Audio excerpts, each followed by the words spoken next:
We adjourn to closed session. We'll check in with our city attorney, Christopher Diaz, for any type of announcements.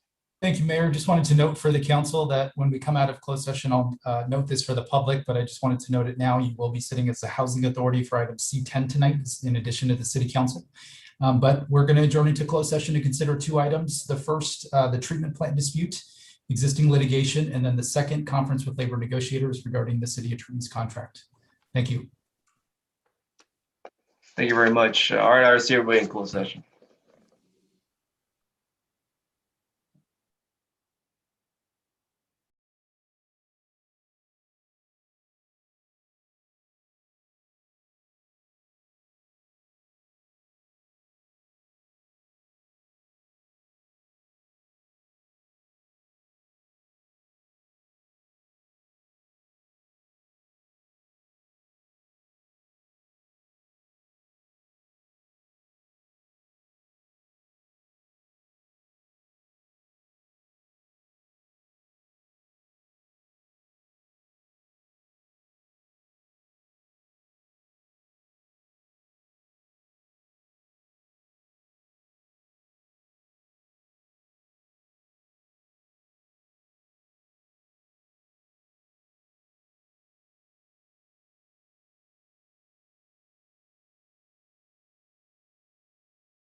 Good evening, everybody, to tonight's Milpitas City Council meeting.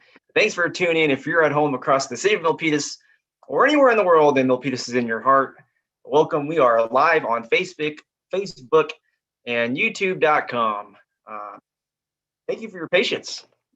We, as a city council, just returned from closed session and we'll begin the regularly scheduled open meeting. We'll just see here. I think we got one more member here to join. And I know they'll be here shortly. I want to welcome our city employees, directors, and chiefs as well tonight. We are here in March, folks. Just a couple more weeks until we get out the winter. This winter was a very challenging one, but there really is some light ahead of us here. So, I think the vice mayor will be here any second. So, just in the interest of time, we'll go ahead and press play here. We just came out of closed session. Let's go to our city attorney, Christopher Diaz, for any announcements.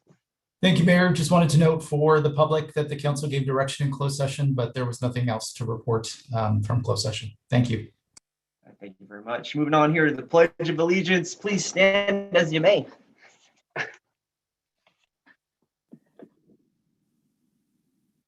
I will lead the pledge to begin. I pledge allegiance to the flag of the United States of America and to the republic for which it stands, one nation, under God, indivisible, with liberty and justice for all. Thank you so much. Okay, here.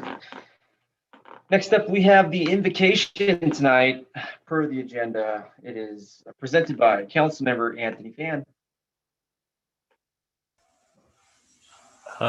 Wendy, do you know if my guest has joined the meeting?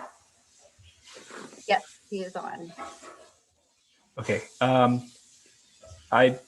Tonight's invocation, I am having a good friend of mine, John Silva, do tonight. Hey, John. Welcome. Welcome. How you guys doing today? Great. Before we start, I'd like to just take a quick 5 seconds showing for all of those that have passed due to COVID. And before we start, the blessing meeting, we just want to take deep thoughts into those that have passed and those that are suffering through COVID, through our great state and the world. And with that, let's bow our heads in remembrance of them.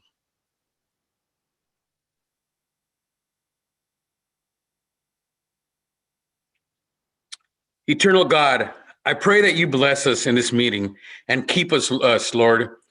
Make our face shine on us with your graciousness. I pray that we will feel the presence during this meeting because you are always with us. And whenever we go and pray in this meeting, it focuses upon your plan and to embody the body of all of the council members in the great city of Milpitas and the great believers of the city. Let our actions in this meeting be valuable and to aim high, which is to build up and edify one another. And in your name we pray this, Lord. Amen.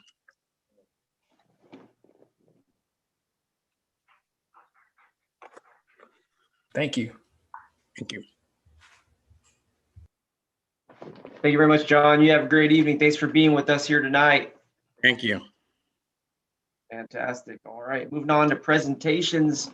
We have a couple proclamations this evening. It's always an honor to proclaim each month to recognize our All right, I'm here. our community.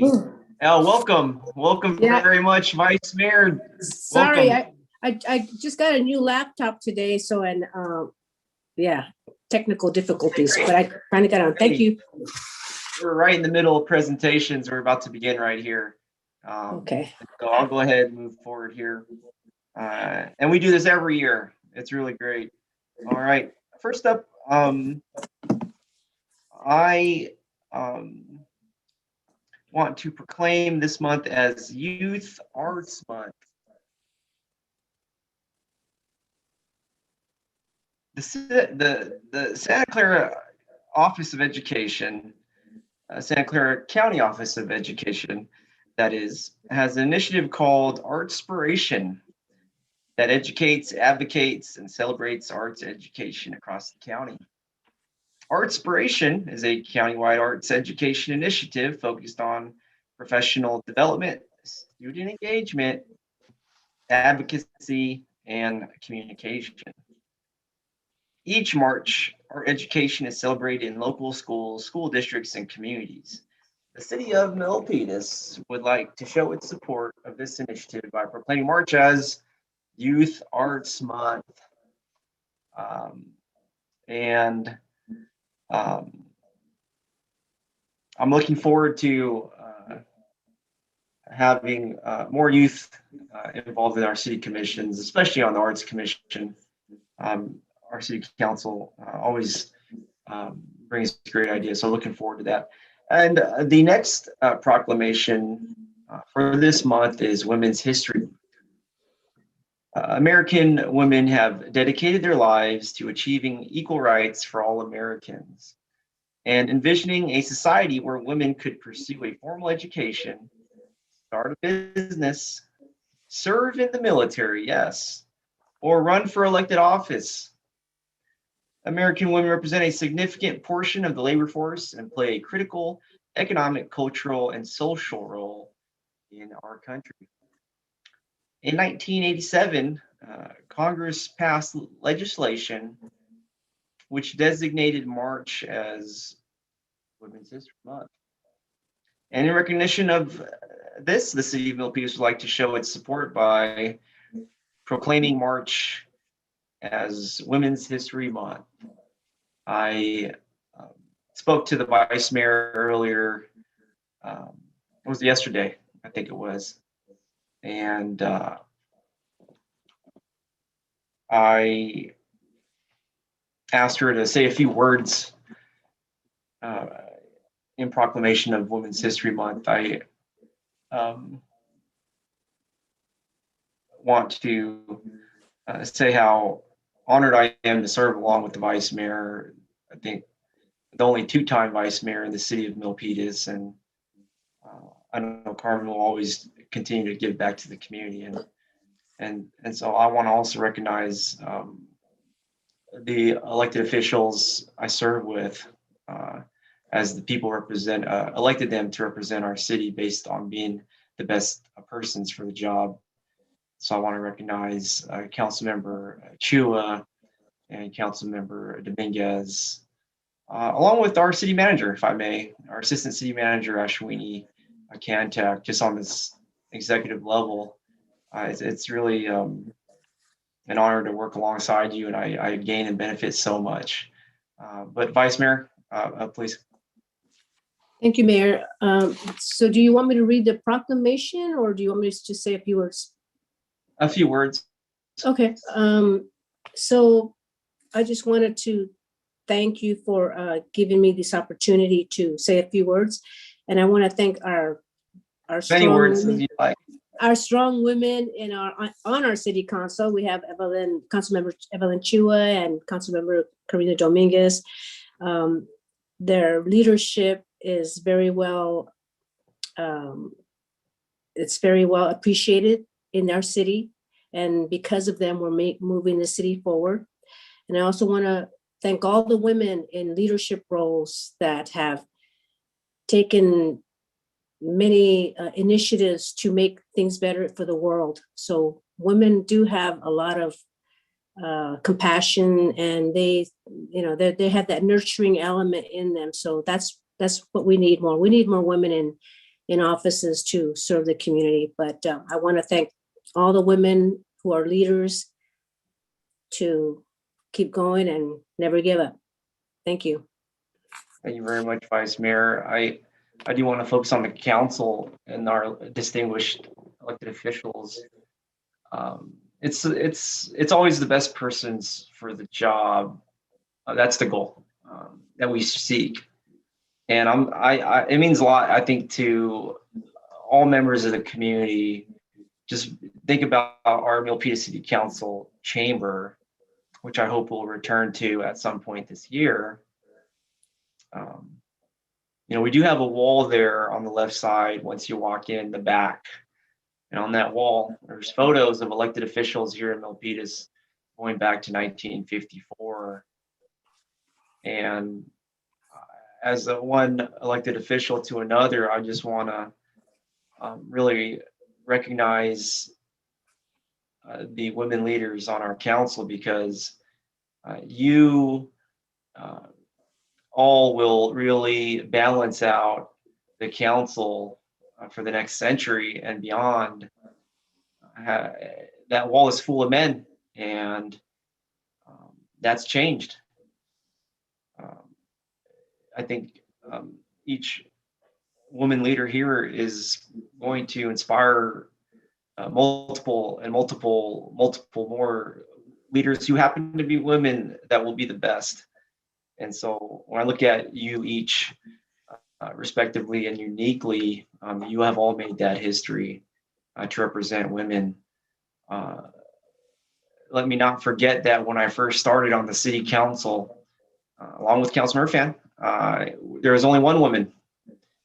And so now we have a majority. And the impact that will make is not just in our present time, but I think for generations to come. And so thank you. I recognize you. I see a virtual raised hand, Councilmember Dominguez. Thank you very much, Mayor. I'd like to go ahead and say a few words, if I may. Oh, absolutely, absolutely. Thank you very much.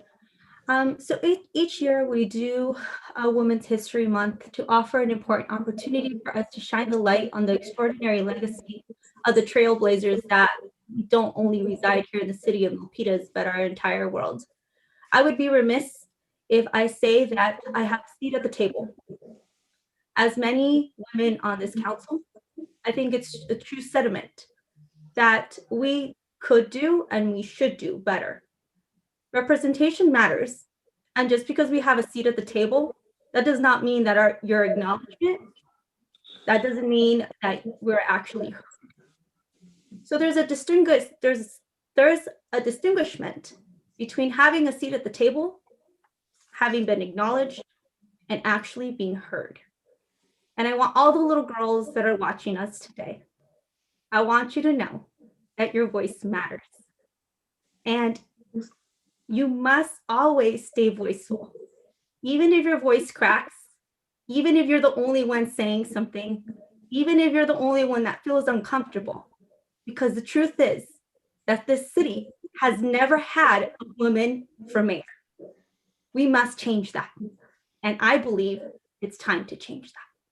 And so to all the little girls out there, you could become the next council member. You could become anything that you put your mind into. And I just want to thank my colleagues for allowing me to use my voice to represent those that we serve and to also uplift the voice of everyone here in our city.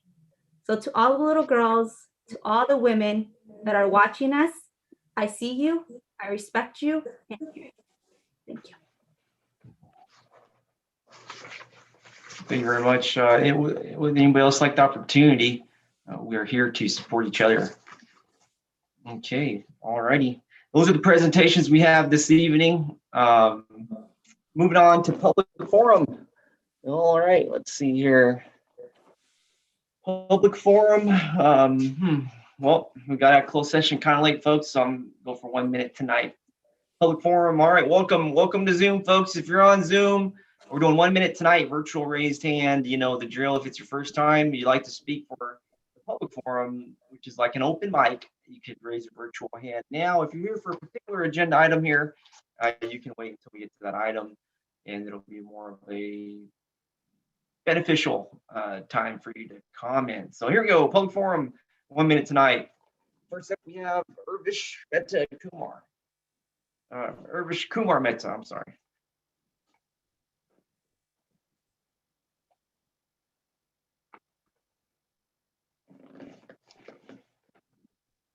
Hello, are you there?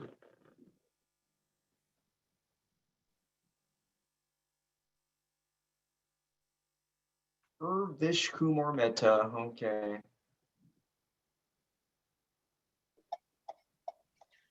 Thank you very much, and good evening to everyone. I wanted to emphasize that what Milpitas city is required to develop, and what city of Milpitas needs to do to become a better city. It is important to evaluate that when any kind of a case or any kind of a civil matter or legal matter that's associated with the government affiliations, or with respect to the city attorney, city manager, or any city staff, until the matter is solved, the particular officials are required to report the set of standards to maintain, and the particular official who is under the investigation and as well as under the prosecutions required not to attend the meeting. As per the Science Technology Innovation Commission's chair, vice chair has been reported about the happenings, and as well as Commissioner Urvish Kumar Mehta's presence within the city of Milpitas jurisdiction, as well as reporting as being a commissioner to report Yeah, there. Voltaire Montemayor. Voltaire Montemayor. Welcome. I believe you could hear me now. Yeah, anyway, Mayor, Vice Mayor, members of City Council, city manager and staff.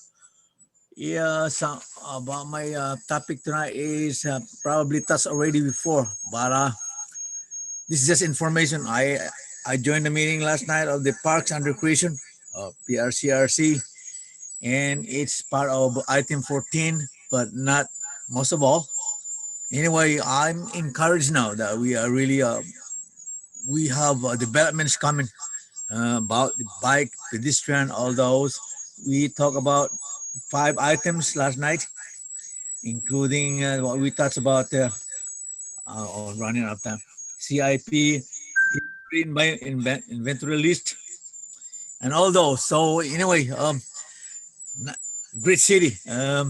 Yeah, as the previous speaker, yeah, we need to move on and make our city great. Hey, all right. Next up, we have Barbara Jo Navarro. Welcome. Good evening, Mayor, Vice Mayor, and City Council reps. As you know, I'm a member of the Senior Advisory Commission, and we had our meeting this past week, and Evelyn Chua is our new council member rep. And I wanted to personally thank her for attending the meeting, and I really look forward to working with her and the rest of the members of the commission. In addition, I'd like to thank Karina for her words to our young women out there. And I do hope when there is a qualified candidate that a female will run and win in this city as mayor. Thank you to all the other women in the city, especially all of our female leaders. We have many of them. Some of them I've seen grow in this city, like Renee Lawrenson. So thank you to all of them. And thank you for this time. Thank you very much, Barbara Jo. Okay, I don't see any further virtual raised hands for public forum. Moving on here to announcement of future agenda items. Let's check in with our city manager, Steve McHarris, for any announcements.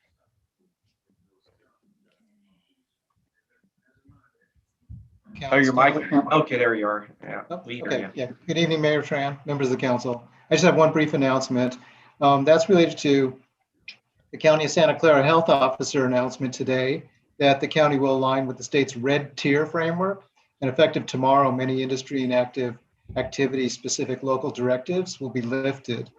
Everyone is still to maintain that 6-foot distance, and please wear your face coverings as much as possible. This is an important. Is this the one you wanted? Oh, Barbara Jo, BJ, there you go. I'm sorry. We had the resident mic on. Sure. Carry on, Sure, sir. sure thing. Thank you. This is an important positive step forward, and as usual, we will continue to communicate what this means to our residents and businesses by way of the city's website, our social media, and direct communications. That's all I have. Thank you. That's great, and I know our city will be taking positive steps forward as things reopen. It's just such encouraging news.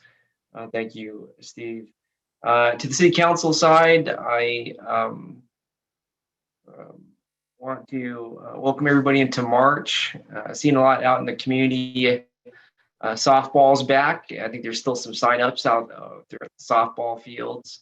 We do see you to our young student athletes. We do have food distribution happening this Saturday, MHS per usual, first and third Saturday, this week being the first. I also want to check in with folks.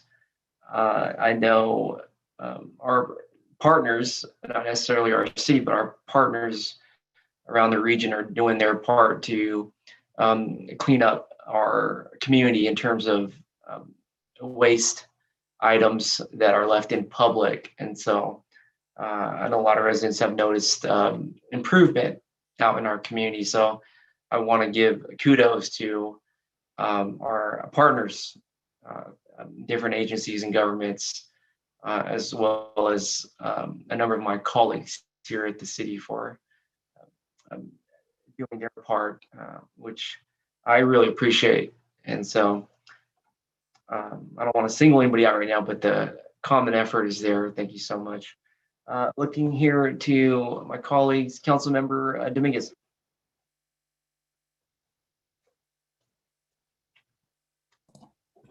Thank you very much. So during this part of the announcements, I would like to kindly ask this council if we could do something as a memorial for those who have passed for COVID-19. And so I think it's really important for us to acknowledge the lives that have been lost in the city of Milpitas. And so I know the high school students have done some really neat things with regional partnerships. And so I would like to discuss this in a future council meeting. And I hope I could get your support for that. Thank you. I'll support that. Okay, I don't see any opposition. So less than 4 hours of staff time at this point. Okay, great. Okay, anything else?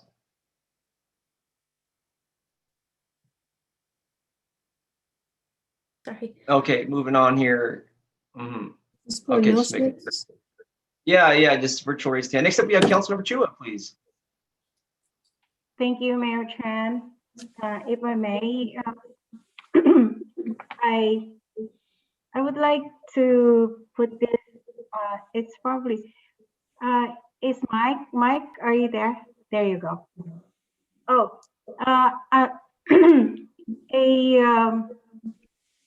a resident sent me an email, and she wanted to extend her thanks to our engineering team, Steve Erickson, and also our traffic manager, because they were in our engineering team. I mean, all of our engineering team that installed this one, because it helped the neighborhood. She said before this was installed, the vehicles are going like 40, 45 miles an hour. So she wanted to thank our engineering staff. Thank you. Next, please. I created this. This is a sample because I would like to request the city manager to come up with the, I call this monthly assessment progress report. So it's based on the different agencies, because I've been going around the homeless camps in our city, and this is a way to track down the progress of our assessment. Also, it tells you the agency, if it's Caltrans, if it's city, if it's Santa Clara County, Union Pacific, Water District. And so I put the location where these camps are located, and also how many unhoused do we have. If we have that number, probably just estimated, and when the date it was counted, and also when they were assessed, and the date they were assessed, and most importantly is when they were housed.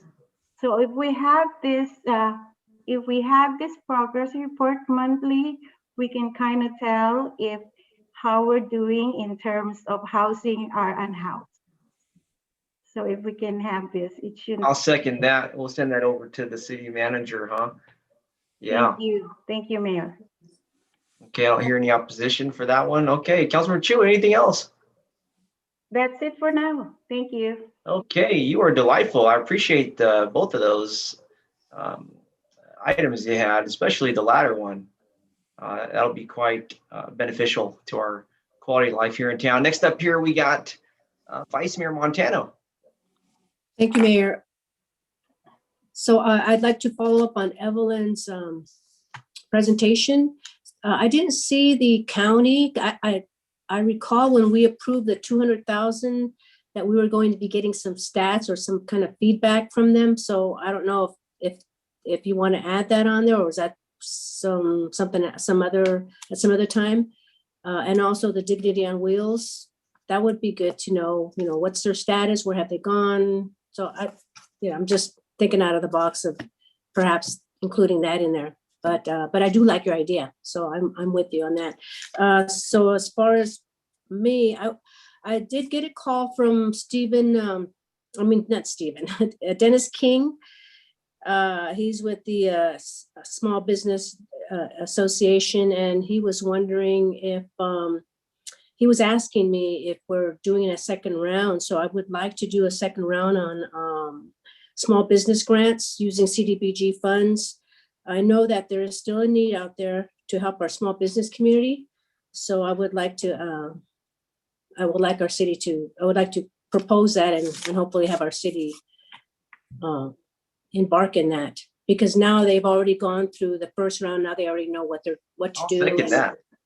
I'll second that. That's a great idea. Yeah. I think it would help our small business community. You are right. Again. Absolutely. Because not everybody was reached. We were only able to give a small amount, but I think this second round would be really beneficial to them. You are right. I'm with you. Thank you. All right. I don't see any opposition to that. Vice Mayor, any more? No, that's it. Thank you. Thank you. I love it. I love it. Okay. And please lower your virtual raised hand. Please. Thank you so much. Thank you for reminding me. I am here for you. All right. Let's see. Next up here. Oh. Sorry. I just realized I just saw this on one more thing, Mayor. Okay. I'm sorry. But I had asked Chris Diaz to look into Rosenberg's Rules of Order. And so I had the city send me this, and I'd like this to be sent to all the city council members. And maybe we can, instead of using the Robert's Rules of Order, it's pretty archaic, but this one is a lot simpler. And that way the city council members can see it, and maybe we can vote on if we would like to, go use Rosenberg's Rules of Order instead of Robert's Rules of Order. So if you could do that, right. Steve, that would be great. Yeah, let's explore it. Let's explore it, definitely. Just don't take my gavel. I miss my gavel. That's the closest that picture is the closest I've been to a gavel in a year. I miss having my gavel there. All right, thank you. You're welcome. All right, next up with the virtual raised hand, we have Councilmember Dominguez. Thank you very much, Mayor. One of the issues that has been brought up to my attention by a couple advocates, as many of you have probably heard, is the secondary effects that have happened from the cleanups. And so one of the things that I would like our council to do is to maybe draft a letter and asking the state, the county, and the different jurisdictions to come up with a plan of action of how are we going to find out when these cleanups are happening in our community? And it's just to ensure that we are able to send our resources out there, because as many of you know, when the cleanups happens, they disrupt the way of life of some of our in-house members. Not only that, they really just disperse them. And so if they're getting services or if we're working with them, it's really hard to find them after. So I would like to discuss what we could maybe ask our partners in the future. So I would like to have that conversation if possible. It is an urgent matter.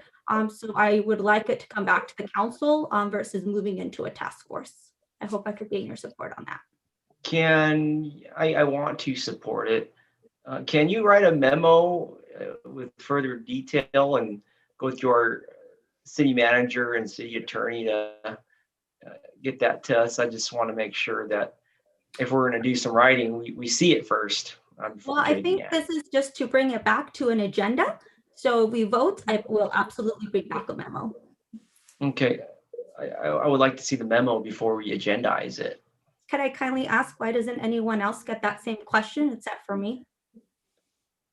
I'm just focusing on the item. I'm not sure what you're talking about. I will clarify. So other council members have brought up ideas and you don't ask them for a memo. The only person you've ever asked for a memo is from me. So I do believe that this, according to Robert's Rules of Order, I'm going to go ahead and call the vote. So either you want to support it with a vote or you don't. When it comes back, I will go ahead. Absolutely, I will write a memo just as I have before. But I just feel that it's unfair that every single time my items come through that I'm asked for a memo. So at this time, I'm going to go ahead and call the question. Thank you.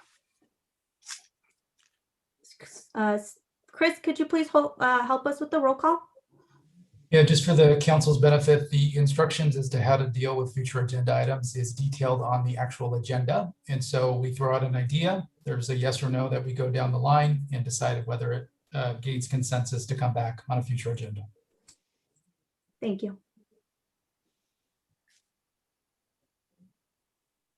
So can we go down the line? I'm happy to assist Well, with. isn't there a question, or I'm not sure, is there a motion or what's happening? I called the vote. I called the vote. So there's end of discussion. For Robert's Rules of Order, the discussion is over and the vote is moving. So that'd be a motion. I am putting a motion to the floor. Can I get a second? So Mayor, just to clarify for the council's benefit, the way, again, the instructions are on the agenda. There's no motion or second. It's council members throw out an idea. And then we go down the line to decide if council supports hearing that and discussing that at a future meeting. But where's the agreement for the voting? There's no agreement to vote. What are you talking about? We're not voting. Oh, so, sorry, city attorney, I'm sorry, city attorney. So, Mayor, the language is on the agenda. It's just a yes or no from each council member, whether there's consensus to have it on a future agenda for discussion purposes. So at this time, I'm asking the council to bring back the idea to talk about putting an implementation plan together to form a communication plan with other jurisdictions and other agencies so we could ensure that we're best helping our unhoused before cleanups happen. So that is what I'm asking for the support of this council. We could have a discussion once it comes back, but that is something. Yeah, I see virtual raised hands, but I'm not going to call on those members because we're not having a discussion about this. Respectfully, no discussion. I just want to be very, very good here. I have too many questions, so I'm not sure.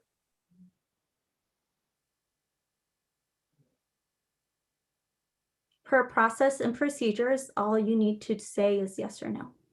And we need to go down the line. So City Attorney, could you please assist us with going down the line, please?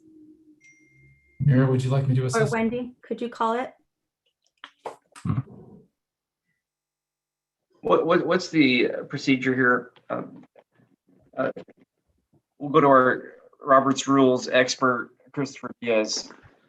Charge my computer. Something that Robert's Rules applies to. It's what we detailed on the agenda as to what the council procedure will be.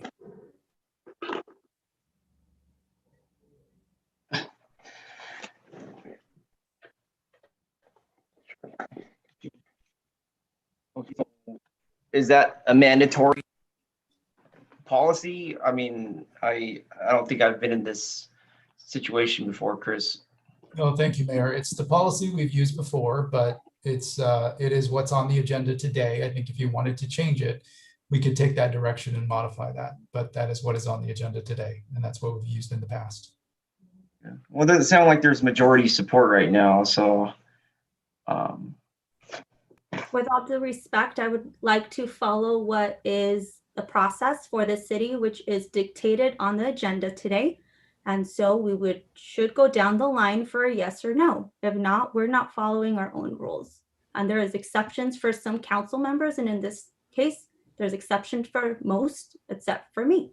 I'm always asked for a memo. And without due respect, that is not part of this procedure. And so as it's stated on the agenda, we should be going down the line to state a simple yes or no as whether to direct the city manager to place the item on a future meeting agenda. And I would like that to happen, please. Thank you very much. I appreciate that. So if there's any support for this item, I kind of stated my concerns. I just want to see a memo before any item is agendized, which is a very important step. So if there's any support for this, go ahead and raise your hand. With all due respect, that is not the way that this should happen. Process and procedure, as is stated in the agenda, says we should go down the line and simply state a yes or no as to whether to direct the city manager to place the item on a future meeting agenda. I am failing to understand why other council members on this council are never asked for a memo, but yet when my ideas come through here, Mayor, you continuously ask me for a memo. Are you questioning my judgment? No, I'm not. So I'm just Okay, going so at this point, I would like to move with all due respect. I have called the question. So I'm just going to go ahead and read the agenda. I mean, it's right here. So shall simply state a yes or no. So I'm going to say, if you would like to say yes, now is the time to raise your hand. I support the discussion. Thank you, member, council member. Okay, I see no further raised hands, and so there's no majority, but I encourage you to send a memo. I still haven't received the memo from you in a period of time, so please send a memo on this one. Mayor, I don't appreciate your gaslighting right now, and so please don't try to take the attention away that you always ask me for a memo, yet you don't ask any other member for a memo.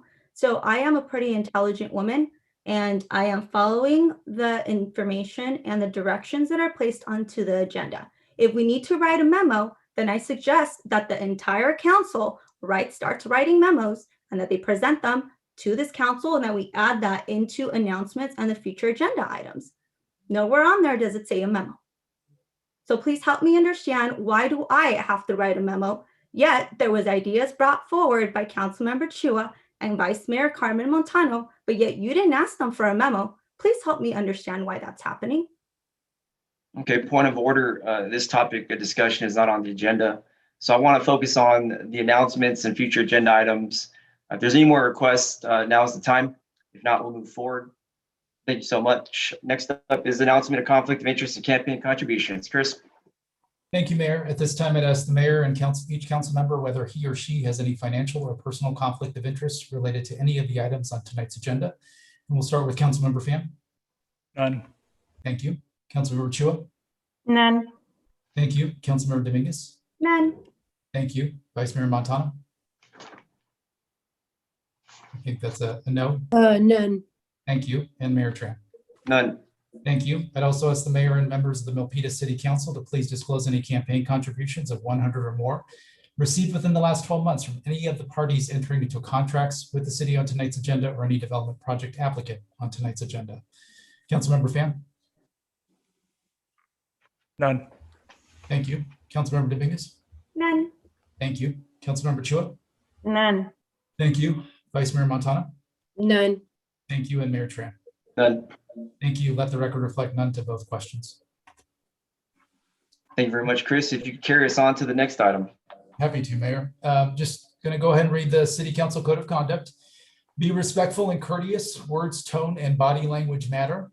Model civility. Avoid surprises. Praise publicly and criticize privately. Focus on the issue, not the person. Refrain from using electronic devices while on the council dais. Disclose conflicts of interest and affiliations related to agenda items. Separate governing from campaigning. The council speaks with one voice after making policy on issues. Respect the line between policy and administration. And the city council will hold one another accountable to comply with this code of conduct. Thank you. Thank you very much, Chris. Thank you very much. Next up, approval of agenda. Let's see here. It looks good to me. I'll make a motion to approve the agenda. Looking for a second. Second, We have a second by the Vice Mayor. All in favor, virtual roll call. Councilmember Fan, Aye. Councilmember Dominguez, Aye. Councilmember Chua, Aye. Vice Mayor Montano. aye. Myself as an aye, the agenda is approved. Moving on to consent calendar. We are here. I want to add items to the consent calendar. Would like to add, here we go, item number 15, 16, 17, 18, and 19. Those are my requests to add to the consent calendar. Once again, item number 15 on towards the end of the agenda. Okay. Next up here with the virtual raised hand for the consent calendar is Councilmember Dominguez.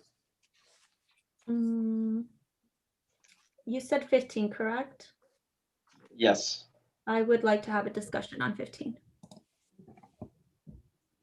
Okay, item 15 is on the agenda, not on the consent calendar. Okay, any further requests? I think I see our city clerk. Is everything? Yeah, it looks like you have it. Thank you so much. For item 17, we don't have the list, so I just wanted to check with you and see if you wanted to defer that. Okay, let's go ahead and defer that. That's right. That's right. Okay. Folks, if you're watching at home, sales tax Measure F does not kick in until April, so we got a little bit more time here for folks to sign up for the oversight committee. Go ahead and reach out to us here at the City of Milpitas. Okay, great. Thank you so much, City Clerk. Yes, thank you so much. Okay, all right. I think that's it with the consent calendar. So it's item number 16 all the way through. Simple as that. I'll make a motion to approve the consent calendar. Looking for a second. Second. We have a second by Councilmember Chua. All in favor of virtual roll call. Councilmember Fan, Aye. Councilmember Dominguez, Aye. Councilmember Chua, Aye. Vice Mayor Montano. Aye. Myself is an aye. The consent calendar is approved. Okay. All right, folks, we're going to public hearing. We're going to public hearings. Item number 13, 2021 weed abatement public hearing and adopt a resolution to abate the weeds. And we have here on the agenda, Albert Zamora, welcome.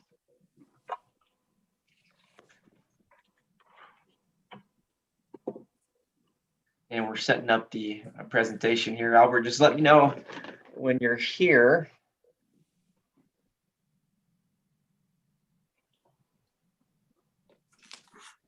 It's always great when we have Albert here coming from the Milpitas Fire Marshal's office.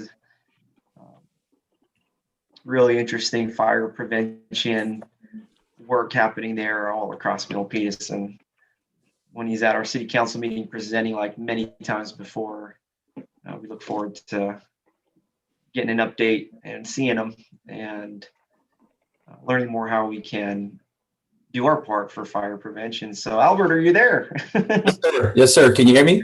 Yes, yes. Oh, good evening, Mr. Mayor, Madam Vice Mayor, members of the council. My name is Albert Zamora, Deputy Chief Fire Marshal, Milpitas Fire Department. I'm here to present to you the public hearing with respect to 2021 weed abatement and to adopt a resolution to abate the weeds. Next slide, please. Some background information. On February 2nd, 2021, last month, the Milpitas City Council adopted resolution number 9038, declaring weeds growing upon certain described properties to be a public nuisance, which must be abated, and set a public hearing for tonight. A copy of the resolution was sent to the County of Santa Clara Consumer and Environmental Protection Agency, the Weed Abatement Program. A notice for this public hearing was sent by the city clerk's office to the local newspaper publication, as well as what we had mailed out to all the different parcel owners. The purpose of this public hearing is for the parcel owners to object to the removal of weeds, to state their objections before the weeds are removed, and the cost be made a lien upon the property. The 2021 weed abatement list, along with the associated resolution, is included in the City Council's agenda packet. Next slide, please. Jurisdictional oversight. The City of Milpitas is the authority having jurisdiction relative to the enforcement and abatement of overgrown vegetation and weeds throughout city limits, both public and private, except for the following agencies. California Department of Transportation, on and off ramps, certain areas under joint contractual agreements between the City of Milpitas Public Works Department and Caltrans, embankments, and right-of-ways along the 880 and 680 freeways. The Santa Clara Water Valley District, all creeks and associated tributary waterways. And the San Jose Roads and Airports. It's a medium strip along Montague Expressway after the Freeway 680 overpass going eastbound towards Dempsey Road. The County of Santa Clara Consumer and Environmental Protection Agency Weed Abatement Program will begin their compliance inspection process pursuant to the listed parcels on April 1st, 2021. Next slide, please. Staff recommends open the public hearing for public comment and close the public hearing. And finally, adopt a resolution directing the County of Santa Clara Consumer and Environmental Protection Agency Weed Abatement Program to abate the nuisance, keep an account of the costs, and embody such account in a report and assessment list to the City Council in accordance with Milpitas Municipal Code. That completes my presentation. I'll be happy to answer any questions that you may have. I also have Mo Coomray from the county if you have any questions for him. Oh, this is great. Thank you very much, good sir. And I'll make a motion to open up the public hearing. You looking for a second? Second. We have a second by the Vice Mayor. All in favor of opening up this public hearing? Councilmember Fan. Aye. Councilmember Dominguez. Aye. Councilmember Chua. Aye. Vice Mayor Montano. Aye. Myself as I. The public hearing is now open. Here we go. Let's go to public comment first. All right. 1 minute tonight. First up, we have Urvish Kumar Mehta. Public comment. Here we go.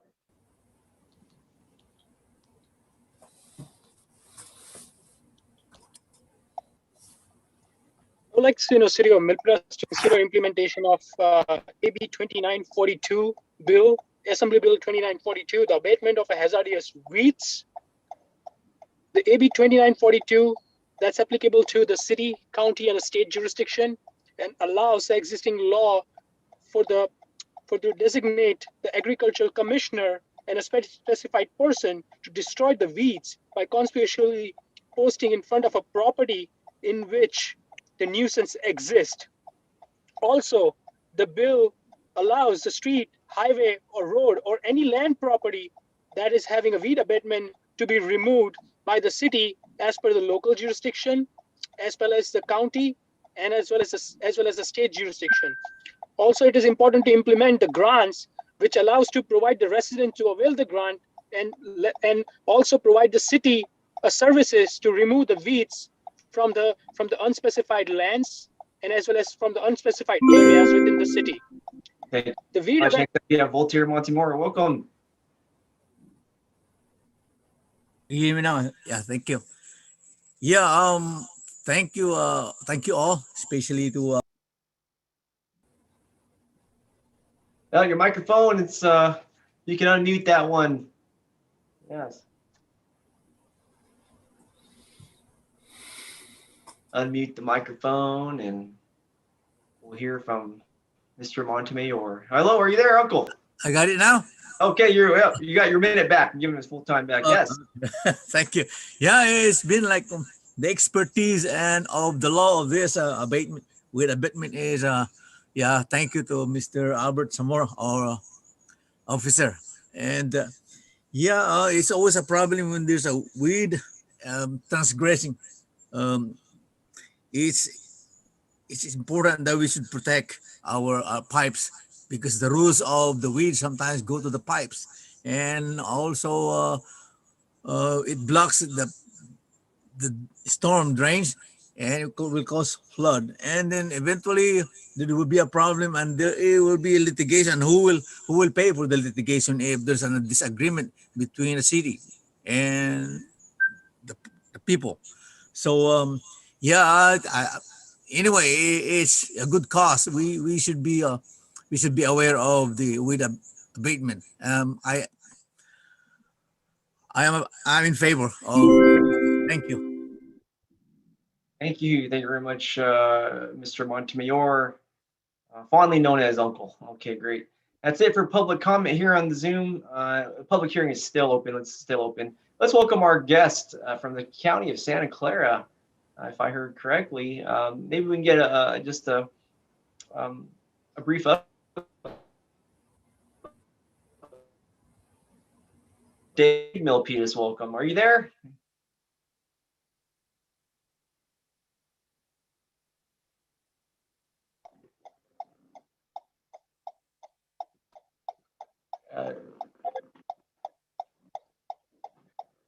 we got our guest right from the county, I believe. So Yeah, Mo Kumre. So yeah, Mo, are you there, Mo? I see your screen. I just get your. Am I not? Let me check that. If we can get Mo's microphone, I think it is on. Okay, great. Hey, welcome back. Yeah, I think you were here last time, right? And your microphone, yeah, you might be having some difficulties. I'm not sure. Yeah. Can't hear your voice, but we can see you. Yeah. How about now?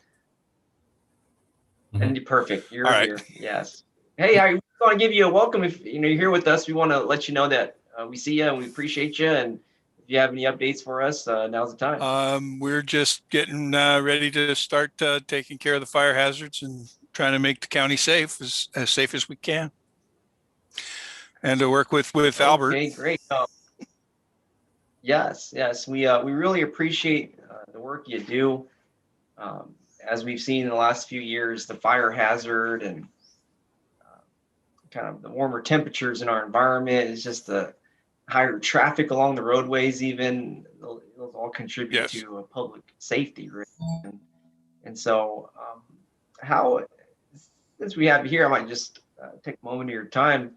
Are there any new measures related to abatement here in the county? Any interesting, or is it standard work, or how is the county adapting to the changing environment out there in terms of the weed abatement? Well, we're not changing much over the last few years. We are sticking to mechanical work, staying away from chemicals. All of our work, weed whips, disking, tractors. Again, doing it all mechanically. We don't want to contaminate anything, trying to be as clean as we can and as efficient as we can be, and trying to move as quickly as we can through the county to not inconvenience people any more than we have to. Great, thank you so much. If there's any further requests by my colleagues, I'll look to see my colleagues have anything to say here in this public hearing. If not, I will make a motion to close the public hearing, and looking for a second. Second. We have a second by Councilmember Dominguez. All in favor, virtual call, Councilmember Fan. Aye. Oh, let me pause here. I know I see the Vice Mayor with the virtual raised hand. It's telling me to stop right there. Vice Mayor, are you there? I see her. Yeah, you didn't see my hand up, but that's okay. I just wanted to make a comment on, I'm really glad that the county is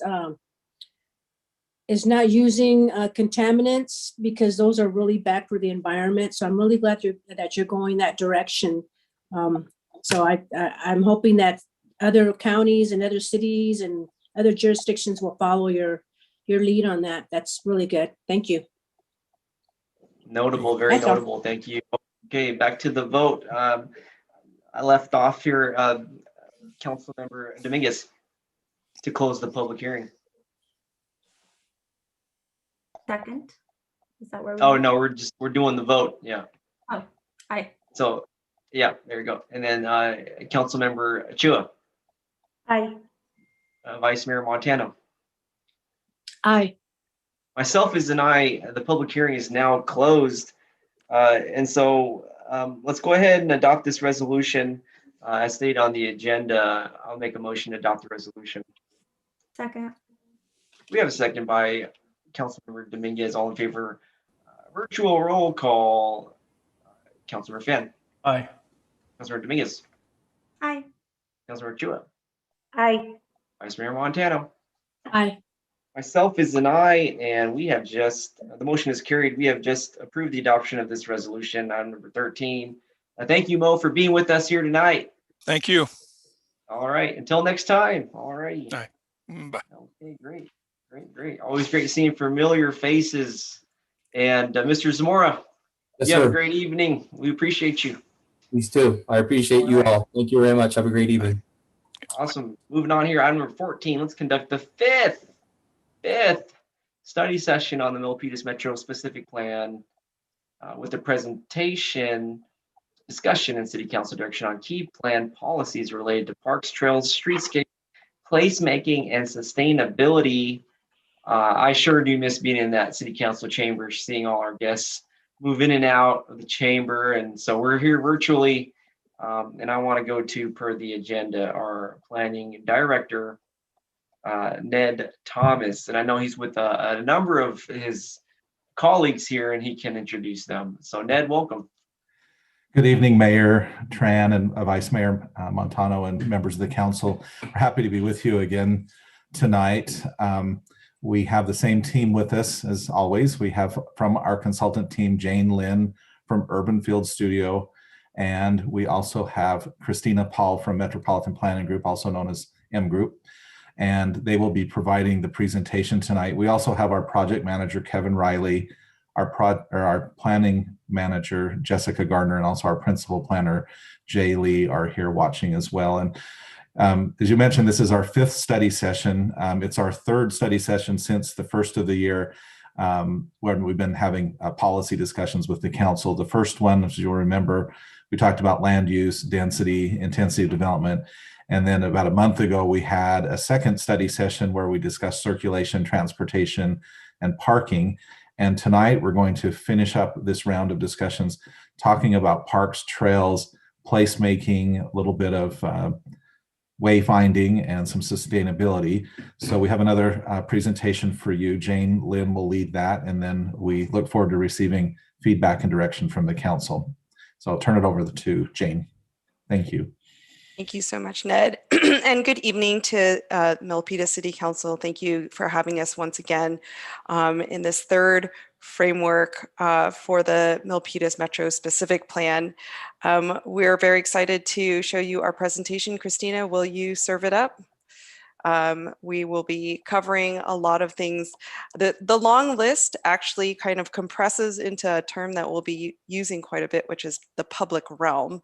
The public realm is a place that we all get to be in. It's the space that the public gets to experience. So we'll talk a lot about that today in terms of our policies that we're considering for the public realm. So once we get the presentation going, as Ned had recapped, we have been, we've come to you twice before. This is the 3rd time.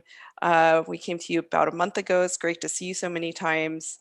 And if we could go just to the 2nd slide. Oh, here we go. So here we are, the progress to date. We started the project a year ago, almost. It's almost the anniversary of this project. And we've done quite a bit of outreach over the year, over the summer and in the fall. We did some online community engagement and an open house, and developed this framework that we're showing you with these 3 presentations. We're here at the end. Next, please. And following this, we are going to do a study session with the Planning Commission, and we will be coming back to you in early summer with the draft of the plan. And I just wanted to highlight that we will be discussing the fees that are associated with most of the public realm pieces that we're talking about. We're going to talk about parks and infrastructure and all of that, but the fee part and economics part of it, please hold your questions, because we will definitely be addressing that when we come back in early summer. Then we will also be talking about the draft DIR. So we've covered this before, but this is really part of the vision. The vision, just to recap, is to create a more complete neighborhood. And the last 2 meetings, we really talked about these other items, but today we're very much focused on the parts of the vision to provide a greater variety of shared public spaces and to enhance the sense of place and identity of the metro area. So this is what we're going to talk about today. And just to do a quick recap from the last couple times, the main thing here that we want everyone to know, that the first time we came to you, we talked about proposed land use changes and the kind of capacity that we think is possible here, and what we're planning for is to complete the neighborhood really looks at 7,000 more dwelling units and more office, more retail, more hotel, a big mix of uses, and within our plan area. We'll be going over that much more in detail. This is, and then after we talked about land uses, we talked about transportation and the potential connections that could be made to make the pedestrian and bike network much more complete as well, to make it easier to get around and access transit and enjoy the area. And part of that was a closer look at Tango, that's a mashup of the Tarab and Sango Court. That area, the sub-district, we're looking at how the trails can be enhanced and connect all the McCandless sub-district with this area and with BART. And there are a lot of new connections that will be made across the creek, and also to the parks that have now been purchased by the city. So that part of that is really to, well, we asked you a few questions last time. They had to do with the transportation portion, and the question was, do you support policies in our approach to focus on multimodal transportation? And the majority of you did support this approach. And so, and are we missing any connections? I think most of you agreed that the connections seem covered and that we should fix the missing ones. Do you support the complete streets approach for Great Mall Parkway? Yes, and then there were reservations about changes to the Great Mall Parkway, which we'll talk more about today regarding capacity of vehicles and impact on traffic. But with the response to the question, do you support the proposed transportation demand strategies and reducing vehicle miles traveled approach? The answer was yes, the trade-off for cars and pedestrian safety is important. And our second and last question on the next page, do these policies address concerns about the impacts? Yes, and then you provided some really great ideas, and we heard them as, don't forget the curbside management, anticipate new technology like autonomous vehicles, remember to address safety and crime prevention, improve wayfinding, tie more closely to reducing emissions and climate change goals, and make sure that it's something that is convenient for everyone, that they would realistically use, and make sure there are places to go on open spaces, even on rooftops. And that is actually what we'll really be talking about today. So here we're going to shift a little bit. We're going to talk about the Milpitas Metro experience, which is something we have to imagine a little bit. But as far as thinking about a place and how nice it is and how special it is, there are a couple different factors, and we're referencing a group called Project for Public Spaces here, that sociability, how we meet people and gather and where we talk to them, uses and activities, things we do with each other or things that we do on our own, access and linkages, connections amongst the neighbors, and comfort and image. These are all different parts that really influence how much we like a place. Great. And if I may pause it for a moment, really enjoying this presentation as always. We have a virtual raised hand from our city council member, Councilmember Dominguez. Did you want to provide comment? Thank you, Mayor. I just noticed that Carmen is the vice mayor isn't on the call. So I just want to make sure she's okay, but she's not on the call. So I don't know if she just fell off. Oh no, I better, maybe her internet connection, I will reach out to her. Thank you. Thank you. Go ahead. I'm sorry, staff. Are we okay to proceed? Is it all right? Yes, Jane, please. Okay. All right. Thank you. All right, so the next slide, please. So we're talking a lot about place, and actually when we went out and asked the community about what they really wanted to see here, and ways to complete the Milpitas metro area. So many of the responses were about these kinds of things, things that places and the ways that we experience them. So people are really asking for fun destinations.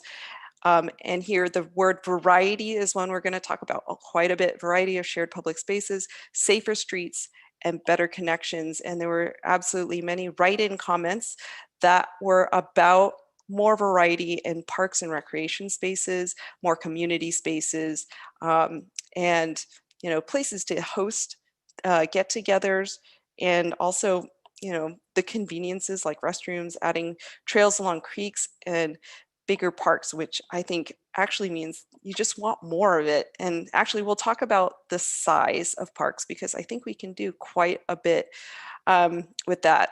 So next. So as we asked, we give a list, and these were sort of the top 3 choices, the kinds of places that people were interested in.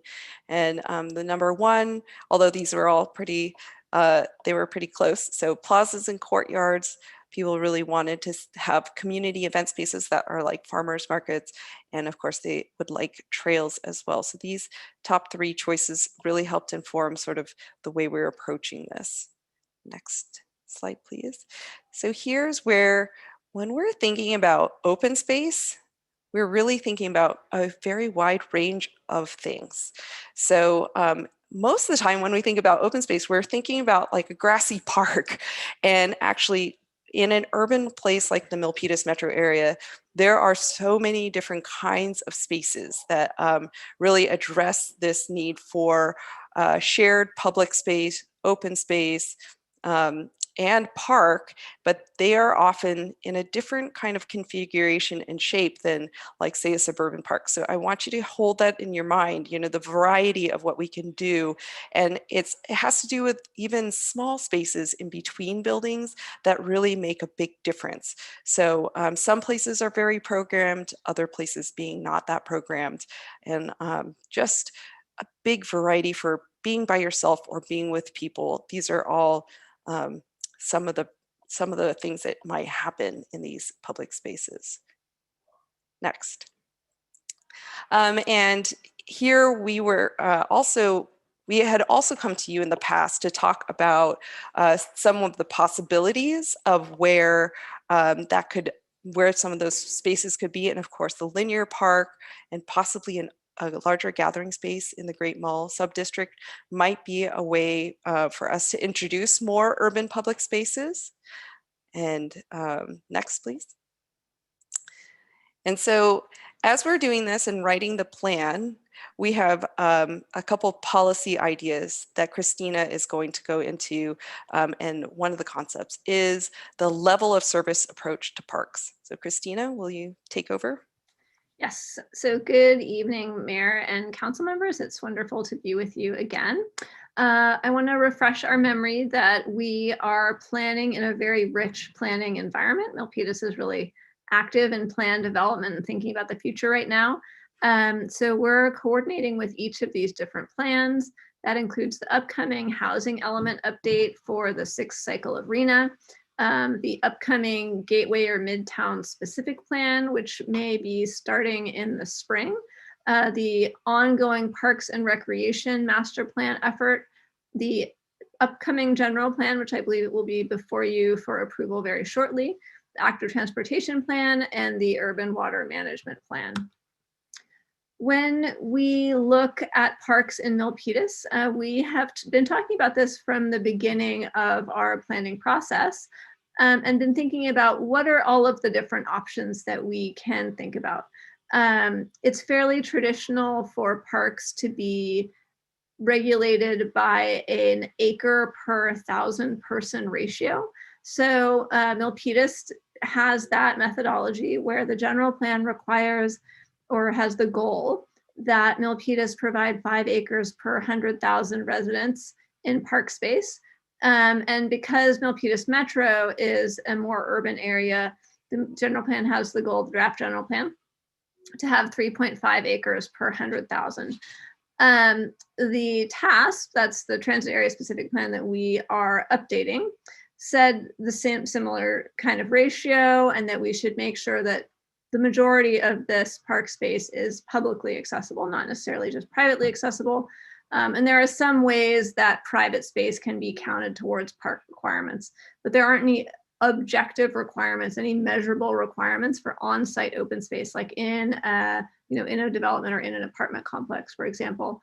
So we're thinking about how this is going to evolve to meet our current realities, and we'll talk a little bit more about what those are. But we're starting to think about, as Milpitas gets more urbanized and it becomes more difficult to secure or to buy parcels that can become park, can we think about a level of service? Can we think about providing the same amount of potential experience in, for example, a 7-acre park than we would in a 10-acre park? So this is something that we're coordinating very closely with the folks who are developing the park's master plan on. And we're really happy to talk about that more if you guys have any questions. And please do feel free to stop us if you have any questions that you want us to answer right now. I do want to say that every time we start to get into a conversation about parks, we start talking about park fees. And we are going to be, as Jane mentioned, going into fees in a little bit more detail in our next meeting when we have the draft plan before you. But just know that this is something that's on our mind. The Milpitas Metro Plan will provide some guidance in terms of fee direction, and then the fee structure will actually be updated following the adoption of the Milpitas Plan. So right now we're kind of exploring what this can cover, and that work will be done in more detail in the future. Okay, so if we think a little bit about our parks ratio, and we think, okay, in the TASP, we developed around 7,000 units. If we start to play that out, we start to think about, okay, so how many acres does that mean? So if the TASP, which is now essentially complete in terms of residential development, gets built out, we have 7,000 units. Say you're getting around 2 people per unit. That's a fairly conservative number because this is more urban than single family housing areas of the city. That's 14,000 people in those 7,000 units. If you're looking at 3.5 acres per 1,000, that's 49 acres that you need. And you start to see that's a pretty significant area. So here's a circle that's about a 50-acre circle. And if you begin to play that out, you see that the TASP, if we're using this 3.5 acres per 1,000, would require 49 acres of open space. Milpitas Metro, if you add on top of that, you're getting 42 acres of open space, so nearly double this circle size.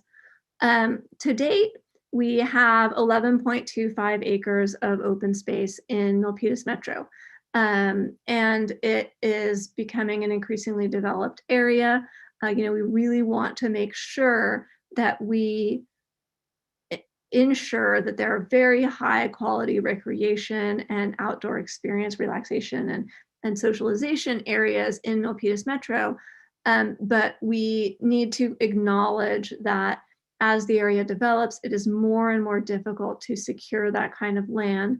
And so we really would recommend looking at some kind of point system or conversion system where you're looking at parks level of service, you're looking at access to amenities, you're looking at, can people walk? Is there a park in their sub-district? Like we have here one in Tango, we have Augustus Rathbone I'm sorry, this is Piper. And we have Augustus Rathbone here in Tango. And then on McCandless, we have the park that's under development. Maybe we might also see one in the Innovation District, and we've been talking about open space in a variety of different formats in the Great Mall District.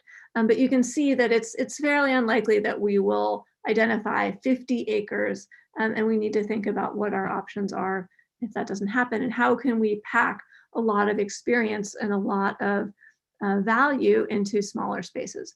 When we think about this kind of size, Union Square, I don't know if everybody has visited that, this is a 3-acre urban park. It's highly programmed, but it still feels like a fairly large space. And if you can imagine something that's many times that size, we need to think about what really is necessary in Milpitas Metro and what feels big enough.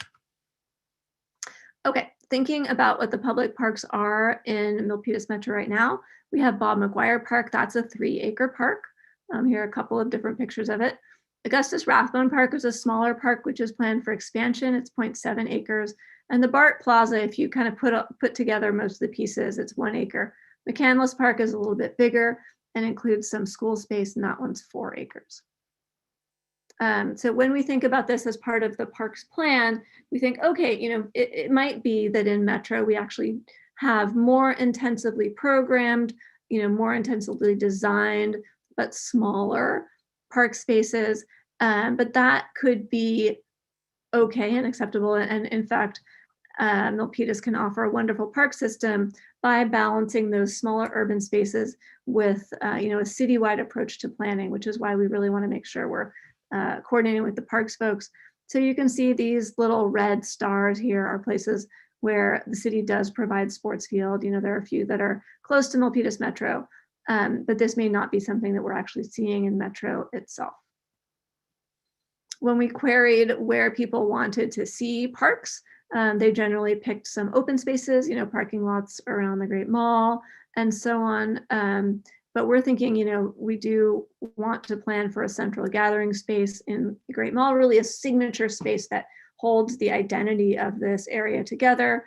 A linear park along Great Mall Parkway, creek trails, expanding the neighborhood serving park in Tango, and so on, to really make a network of green spaces that feels connected, that not only builds the sense of identity that Jane was talking about, but also makes really the most of all of the recreation facilities in the plan area.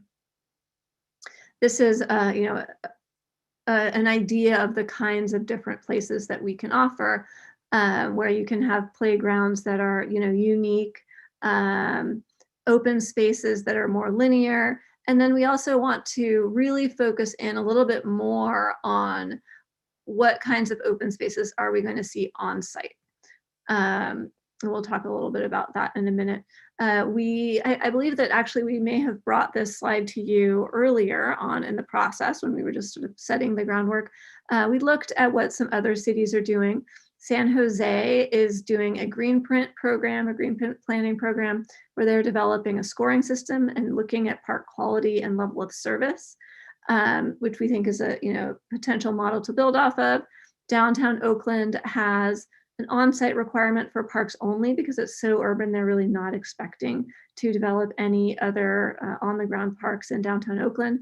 And Emeryville, like Milpitas, has a park acreage per resident ratio and joint use agreements, both with their neighboring cities and with the schools.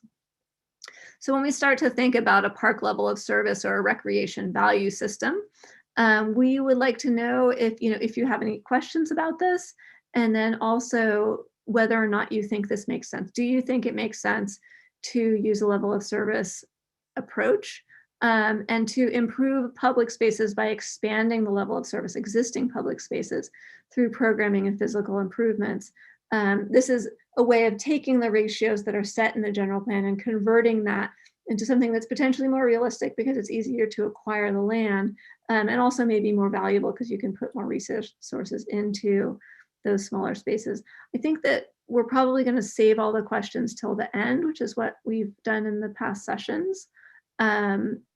So we'll come back to this, but let us know again if you want us to pause for a moment.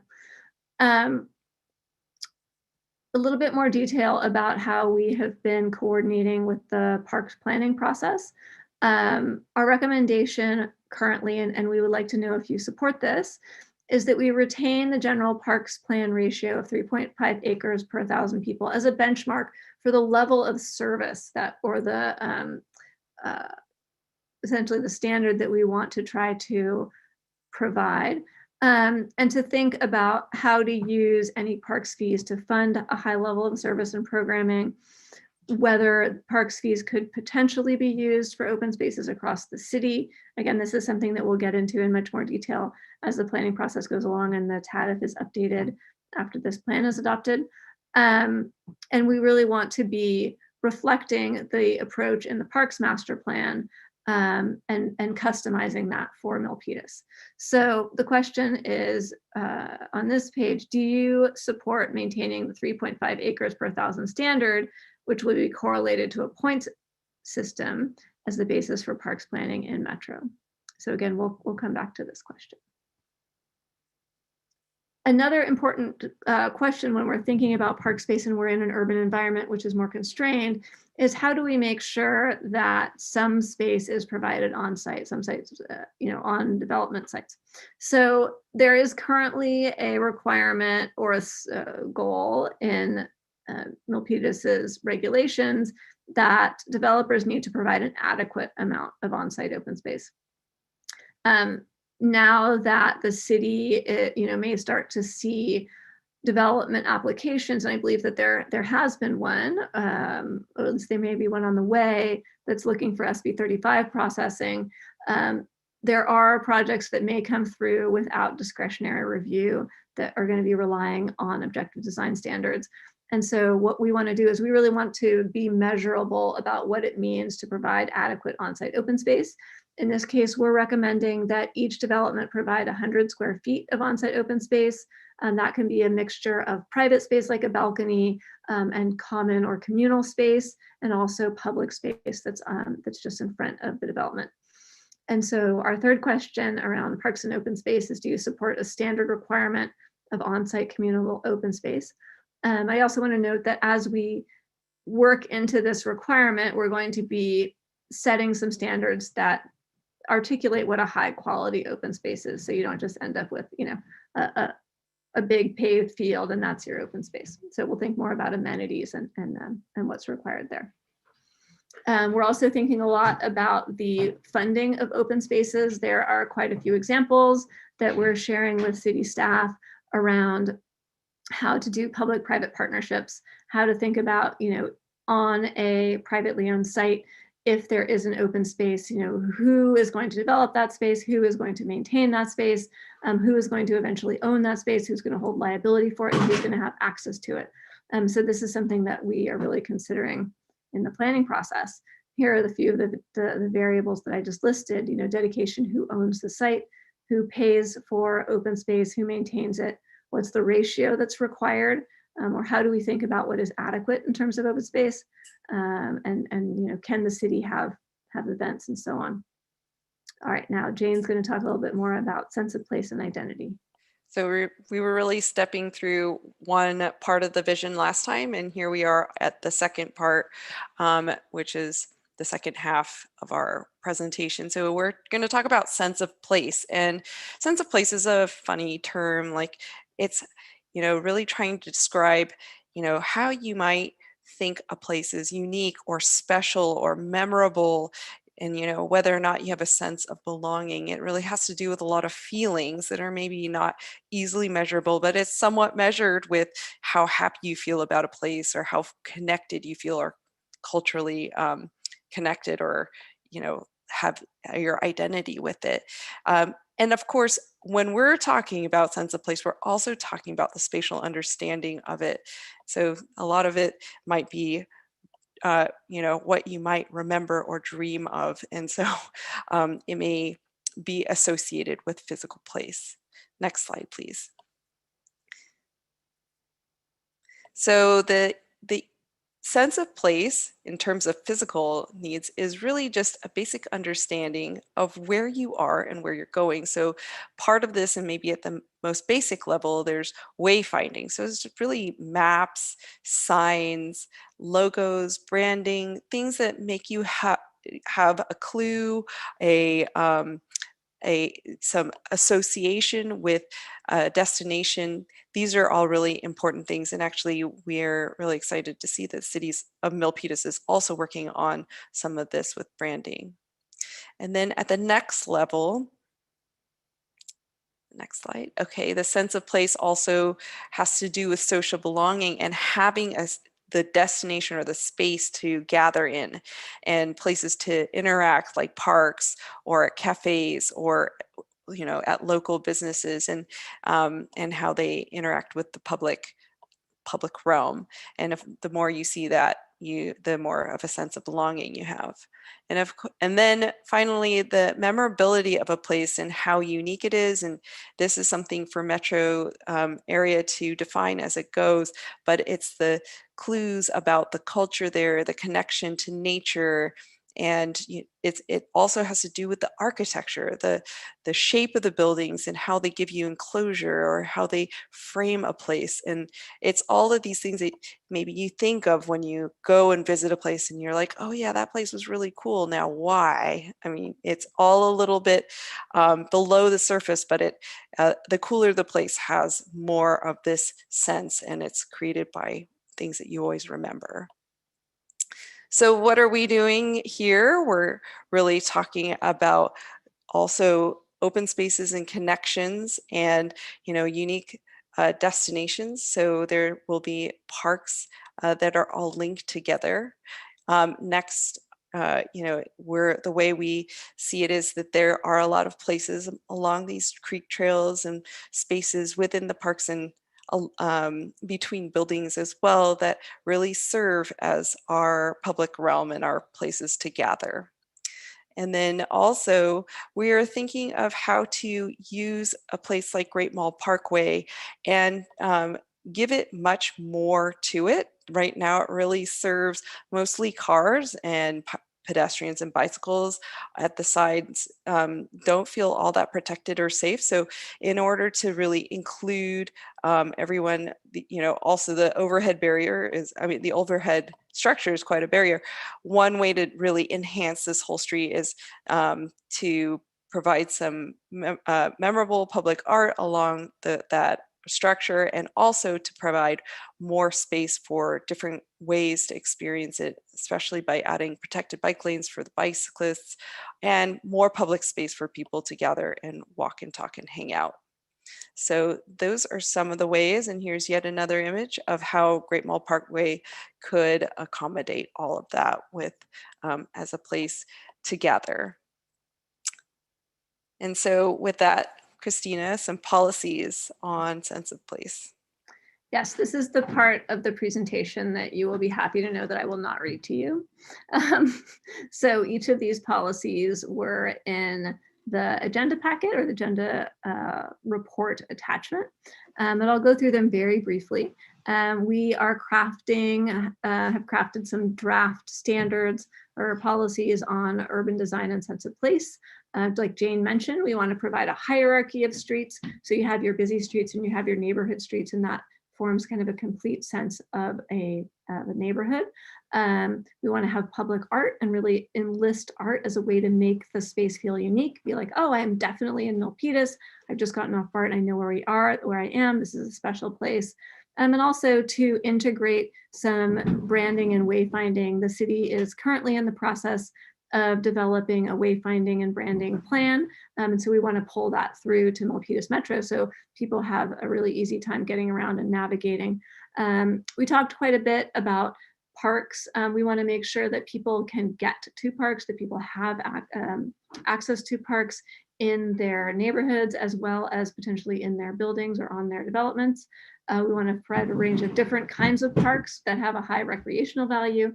And like I mentioned, make sure that the trail networks and the sidewalks and all of these other pieces of connective tissue really make it feel like almost like the neighborhood is part of the park system, or the park system is part of the neighborhood. It's all really one piece.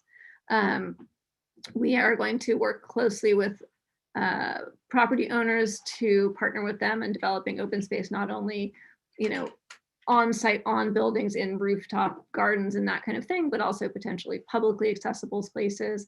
We're going to want to make sure that those places are programmed. So if you have a big grassy field with a couple of trees, there's less that you can do there than if you have more different kinds of features in an open space. We do want to have our signature plazas that really add to that feeling of uniqueness and belonging, and a feeling that you can interact with and impact your environment, like plazas at the Great Mall, for example. And there's also, as this neighborhood develops, the opportunity to have more signature spaces, like potentially, a recreation and cultural center, a performing arts center, or something like that in the neighborhood. We're also looking at infrastructure, and this is something that you'll see a lot more policies around in the draft plan. We're wanting to make sure that we implement the general plan policies around sustainability by requiring green infrastructure. That's using natural systems to treat stormwater and so on. We also want to support public safety by making sure that we have eyes on the street and potentially a police station or police substation in the Metro District. And we want to coordinate with local partners so that we're equitably spreading out the costs of planning and implementation. We are moving the sustainability conversation forward with city staff initially to think about how we can implement the general plan. Does it make sense to require LEED, for example? Even if it's a LEED standard, LEED is a sustainability metric or a sustainability rating system. Does it make sense to have a LEED gold building or the equivalent requirement? Does the city want to do Cal Green Tier 2, which has more to do with the function of the building? It's more like building code. And so on. So this is something that you'll see more. And then we're pulling the sustainability ethos throughout the plan by working on reducing vehicle miles traveled, by having a denser, walkable urban environment. And we also want to make sure that the birds and the butterflies have some space in Milpitas Metro 2 by encouraging the use of native plants and some habitat areas for them. And I do want to note that Milpitas's climate action plan is in the initial stages of development. I know that there's some benchmarking data crunching happening now, so that I think is going to become public fairly soon. So that's pretty exciting from a sustainability perspective. Our final question for you is, do you think there are any policies that should be added or modified on any of these different topics: urban design and sense of place, parks and public spaces, or infrastructure? I think that these are all going to appear together on one slide. Here we go. All right. So that's the conclusion of our presentation, and now it is, we would love to hear your feedback on these questions regarding the public realm in the Milpitas. Okay, great, fantastic. Another great presentation. Always great to have the team back here. We can go one at a time here. I know you want to gather input from each council member. And so we'll go one at a time, and each person can go down the list of questions with their answers efficiently, if we may. But before we do that, you know what? Let's go to public comment here. We're doing public comment. We always have to do public comment for every agenda item. And this being one. So 1 minute each per community member. First up, Urvish Kumar Mehta.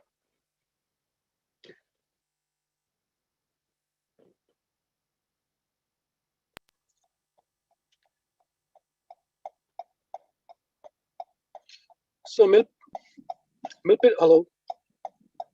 So Milpitas Metro Plan, the development plan, if any city which is required to be built, can take an example of any city within the world, whether that would be a Rome, whether that would be Italy, whether that would be a Spain, whether that would be a London. But what is important is to that how to develop a plan. There is an urbanized structure architecture plan out there which allows a city to develop in within the urban space, and how the space is required to be developed. The space in which people meet for the recreational activity, communal activity, social activity. That's what makes a space. But space is much more than that. There are very good examples nowadays for the city that what could be the best architecture design to be provided for the city.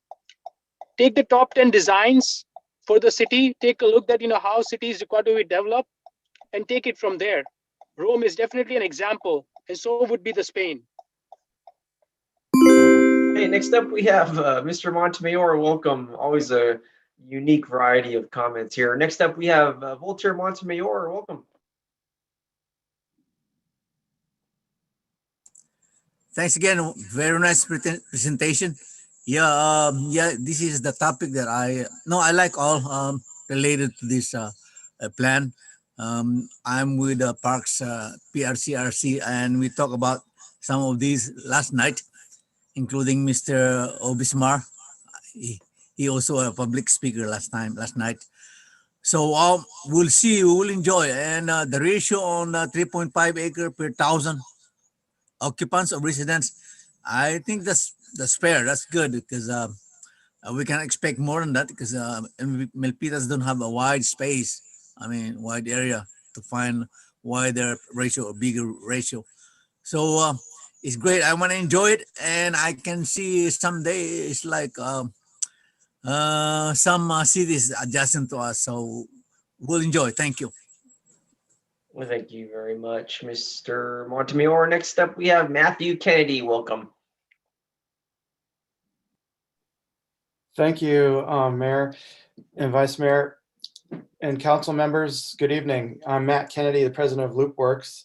As you may have read in our recent media release, we have established a mutual benefit corporation to create an advanced transit system in the Milpitas metro area. LoopWorks is moving forward on a plan, and we would like the city council and your consultants and the community to know about it. We all want what's best for the citizens of Milpitas, and this personal rapid transit system will serve us all. Old systems resist change like transportation systems, but right now our climate crisis demands change.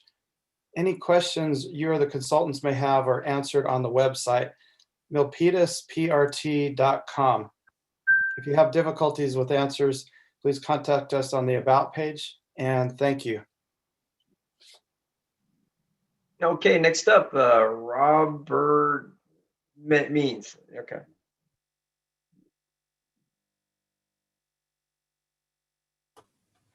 Good evening, council members. I want to acknowledge the excellent work of the consultants on the Milpitas Metro Specific Plan.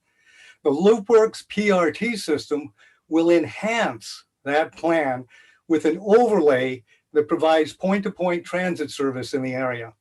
Because PRT is elevated, it will literally overlay the plans for the metro area and support council's priorities, the metro vision, and consultant efforts by 1, providing safer and more attractive multimodal connections for walking and biking, and 2, enhancing the sense of place and identity of the metro area.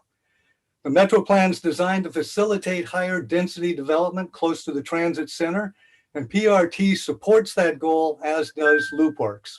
Thank you for your planning. Okay, that's it with public comment. I don't see any further public comment here, and we'll bring it back up to the council. Always great to hear public comment for each item. And if we can get the presentation up with the questions, we can go one by one here. I want to remind the council how important it is, and the public, everybody actually, how important it is. This is just a necessary and ideal process of transparency with the specific plan in which we're working on. Maybe thanks to technology, maybe thanks to social media, maybe thanks to the internet. I'm not sure, maybe all of those, but that was one of the biggest challenges historically here in Milpitas when the TASP area was created over a decade ago. There didn't seem to be enough transparency with the process. Fast forward to today with the Milpitas Metro Specific Plan. What better can you get with the transparency? And our residents are watching, and the feedback has been pretty neat. And their folks in the community are very happy because of the participation. And so I just want to take a moment to recognize our consultants and our city staff, Ned, and everybody that's been really supportive, because this is exactly what residents really appreciate in our line of public service and planning. And so, okay, great. That's enough of me. Let's start with Councilmember Fan, Q&A. All right, Councilmember Fan.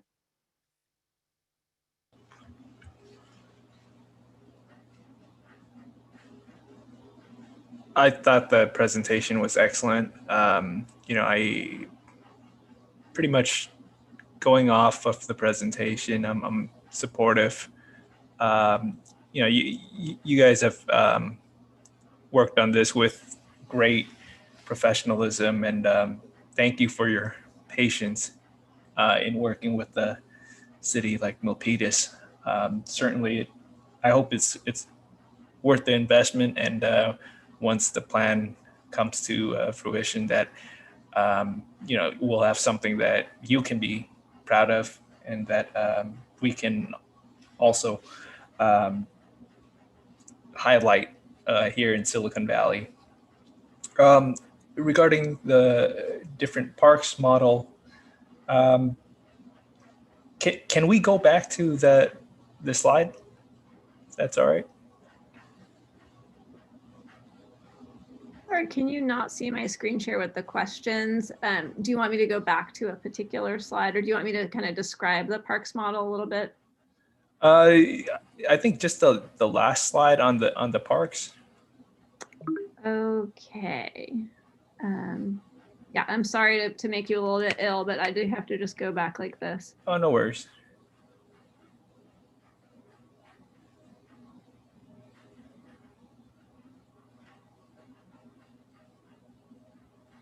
So it's spread out across a couple of different sites, or a couple of different pages. Let's see, question when.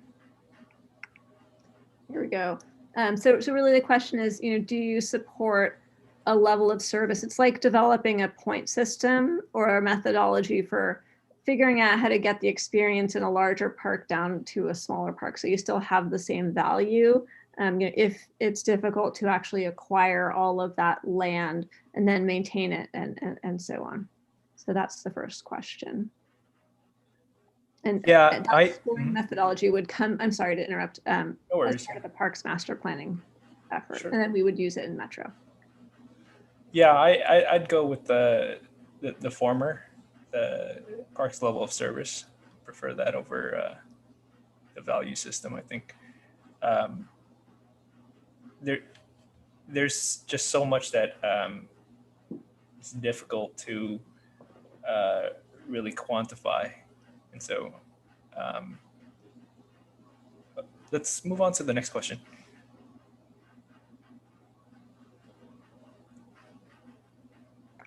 So this question is more specifically, do you think that we should stick with the 3.5 acre benchmark and not be the kind of experience that we're going for, but then with this point system? For the parks, right? Yes. Yeah, so it's similar. It's just really, this is about the ratio rather than the approach. I think that might be a bit high. Okay.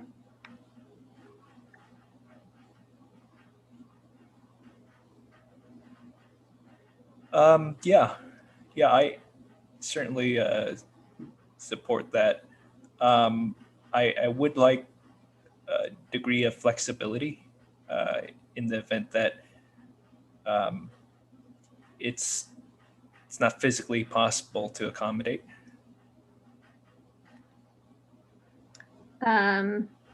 Question number 4 is if you have anything additional that you want to add. I think I've covered it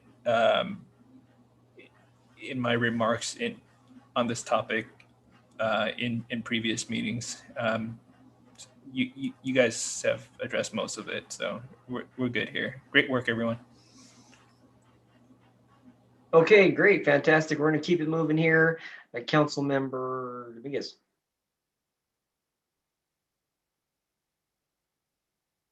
Thank you very much, Mayor. Absolutely. Thank you so much, staff, for a great presentation. I think I'm the most to say transparency at City Hall. There are some aspects we still have to work on, but this is definitely not one. So thank you so much for doing an amazing work. I think the engagement that you have done with our community and really taken our feedback is shown in the presentation. So with that, we could go ahead and review the questions, which we'll start with question number 1. And so,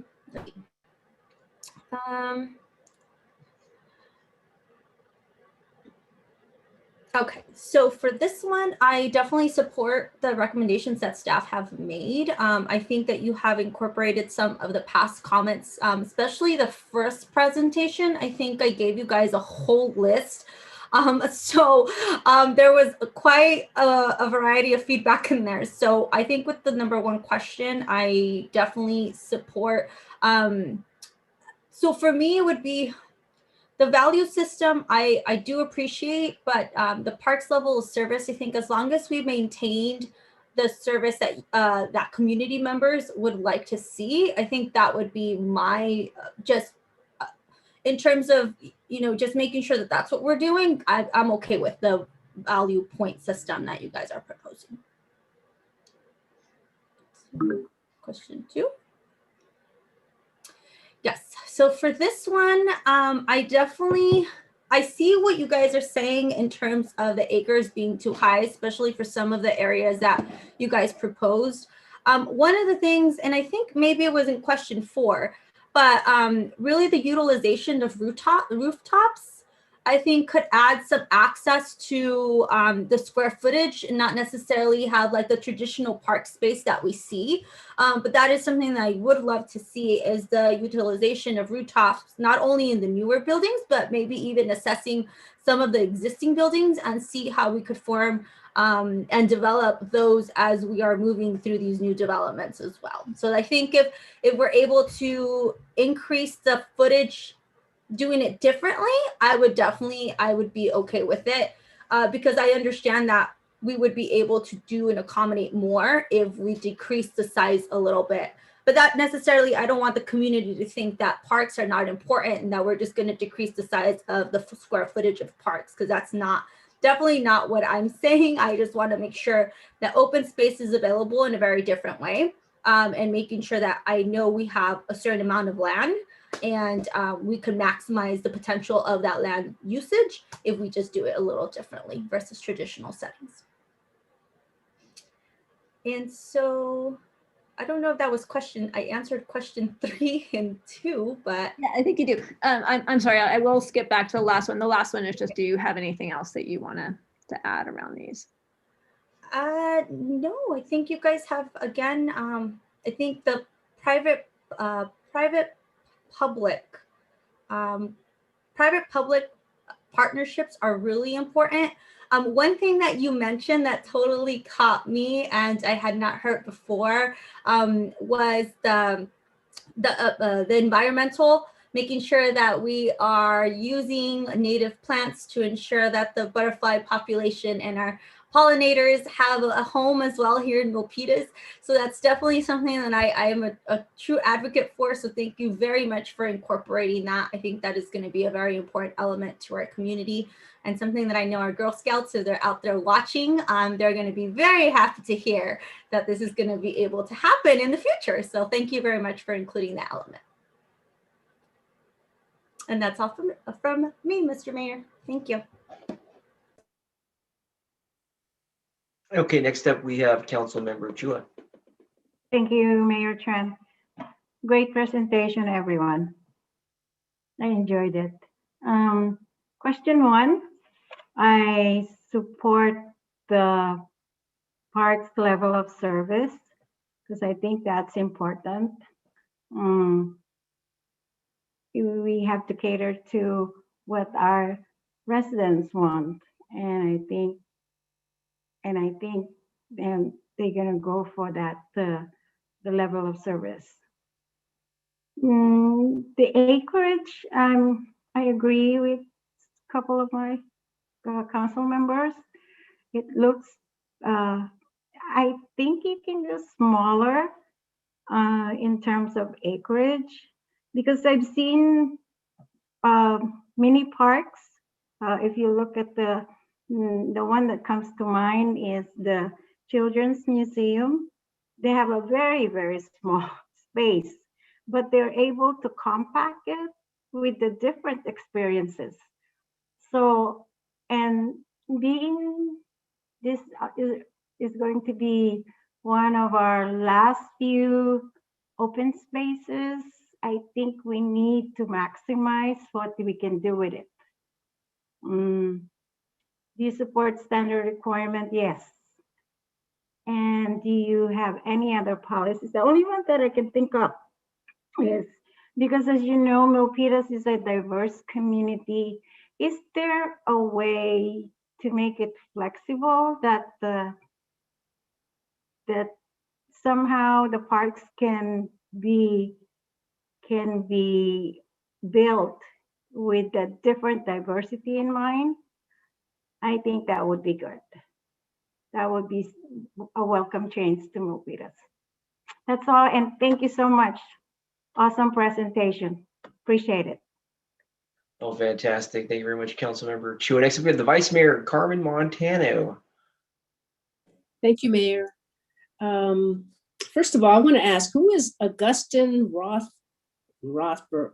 There's a park named Augustine Rothberg that you showed on your slide.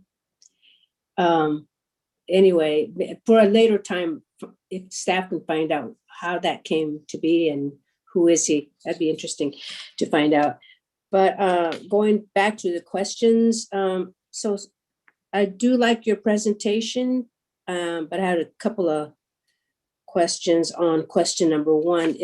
Do question number one and question number two, is it either or is it a combination of both? Question one and two. I'm sorry, I realized that there's some overlap there.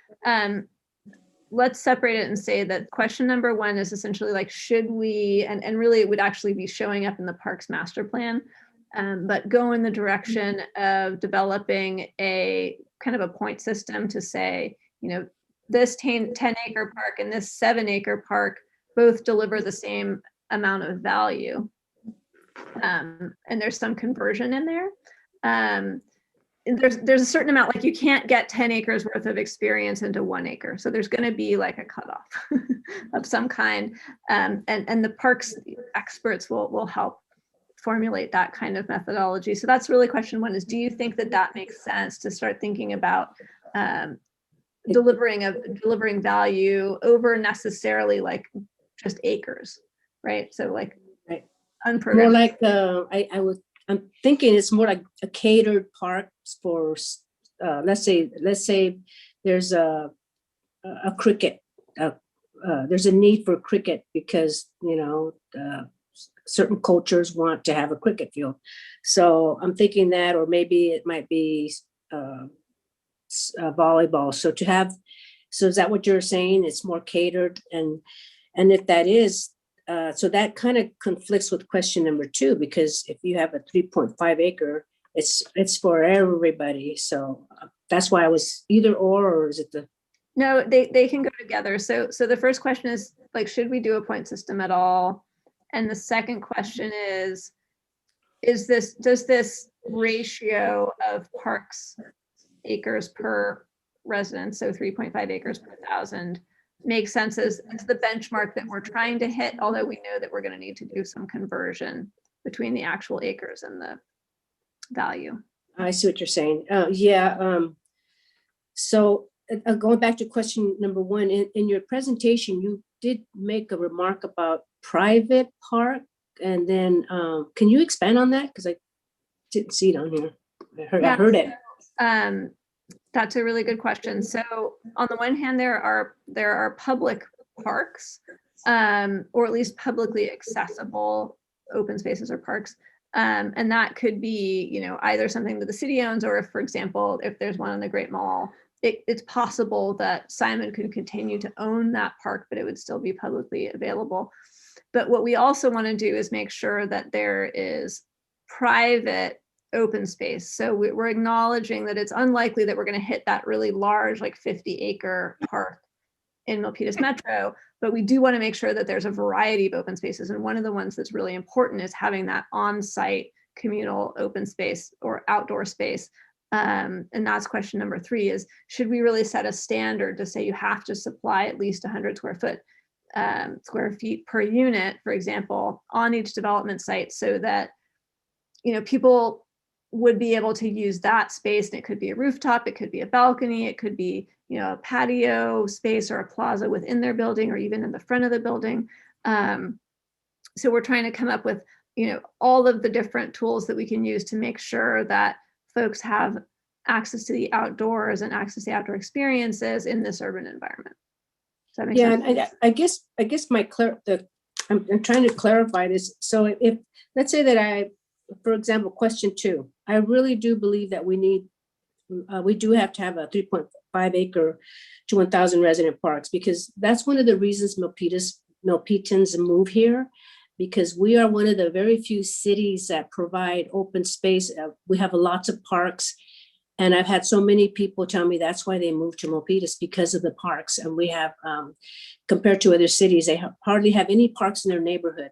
We are one of the very few, and that's unique, and that's what sets us apart from other cities. So I like, for example, question 3, I do agree with that. The more open space, the more acreage we can get to 1,000 residents parks. It's open space, and we need that. It's healthy too. It's that part of one of our missions is to have that well-being, quality of life. So I do agree with question number 2. However, Mike, so I'm a little bit confused, because if I'm saying yes, I do agree with question number 2, does that mean that I'm against question 1? So that's what I'm clarifying. No, not necessarily, no. Oh, okay.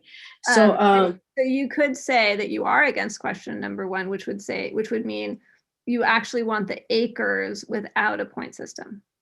Right, I do want this. So I do.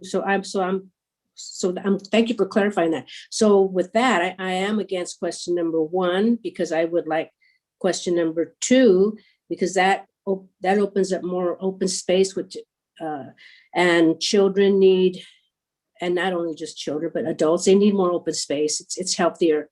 And then you're asking question number 3, do you support a standard requirement of on-site communal outdoor space? Would that conflict with question number 2? No. Okay, so that would mean that on-site communal outdoor space, that would be like that private area, or is that okay? So that would be good too. If you're saying it conflicts with number 1, then I would say no to that one then. Question number 4, are there any policies you think should be added or modified? I think making sure that our parks have plenty of trees, and making sure that the developer maintains those parks.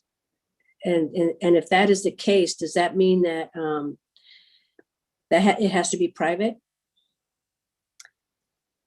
Not necessarily. There are a lot of different, like if you're thinking of a developer constructed open space, there are a lot of different ways to do that. So it could be that a developer dedicates land to a city and pays to have the park installed. There are some cities that also require that developers maintain the site. There are some instances where a space actually remains private. So, we were thinking about malls, and we were looking at the Spectrum Center in Irvine, which has like a carousel, and it's pretty incredible. And the Irvine company actually owns and maintains that, and then allows public access.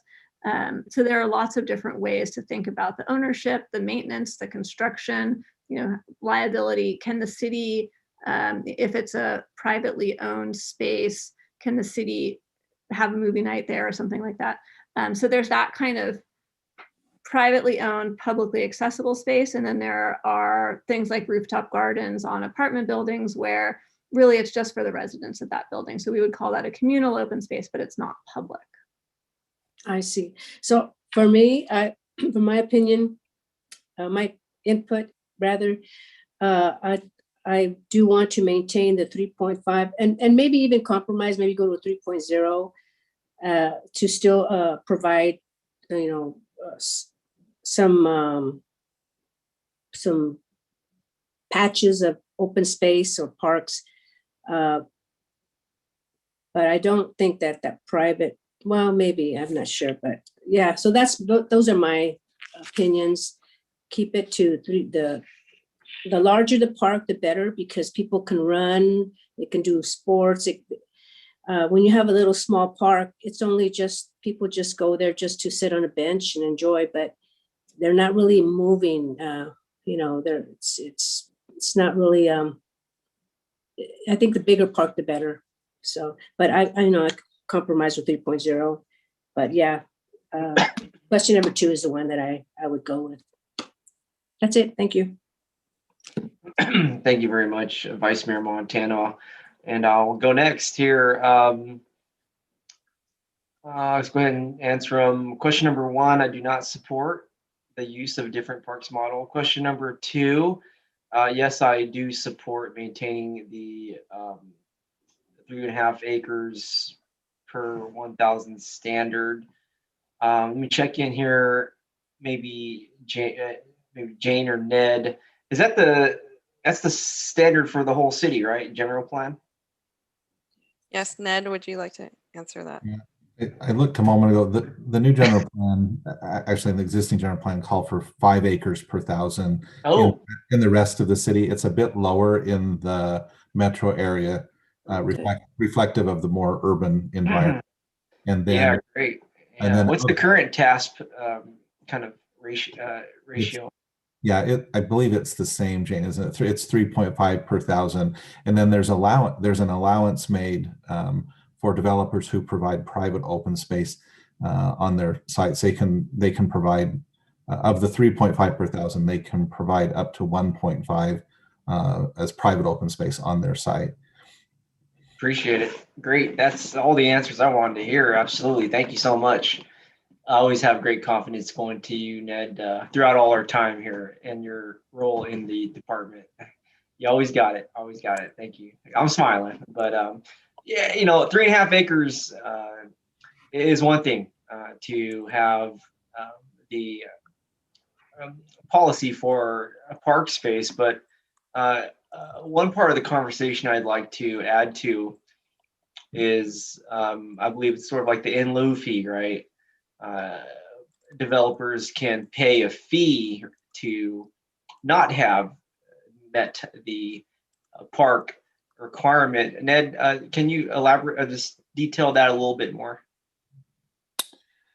Yeah, in some cases, yes, there is an in lieu fee where and this applies throughout the city, not just in the metro area. Right. If the developer is unable to provide all of the space on their property, then they're able to pay the difference in an in lieu fee. And I think that is kind of the genesis of what we're talking about tonight. As we look at the metro area, we realize that if we stuck just to a strict 3.5 per 1,000, there just isn't enough space there left in the metro area to accommodate 90 plus acres of additional open space. So we're looking, I've heard the word flexibility a number of times tonight, and I think we're looking for flexibility as well as balance in the way that we approach open space in this area and across the city. And one thing we haven't delved into too much, but we will continue to explore, is that we recognize that residents in the metro area, current residents as well as future residents, will also use other facilities within the city. And so, as for example, Vice Mayor Montano mentioned about people like to get out and run in the park, and we do have some very nice facilities. Certainly, the Milpitas Rec Center is one of, and all of the fields and the track that's available there. For people who want those types of activities, they may go to other parts of the city to use our facilities. So we'll continue to explore some type of a balance there. But I think for tonight's discussion, we're really looking at, as new development occurs, particularly in, as the Great Mall evolves into something different, we want to be sure that we call for a sufficient amount of open space in those areas, both large and small, again, for balance. And to your point, I think the other balance is, how much do we want to have the developers pay into an account that we can use to develop those parks with really nice amenities, and then how do we find the balance with having the right amount of acreage? Thank you, Ned, we're gonna be here all night, Ned. Come on now. Sorry. You're like, I know you're an encyclopedia of planning, but thank you.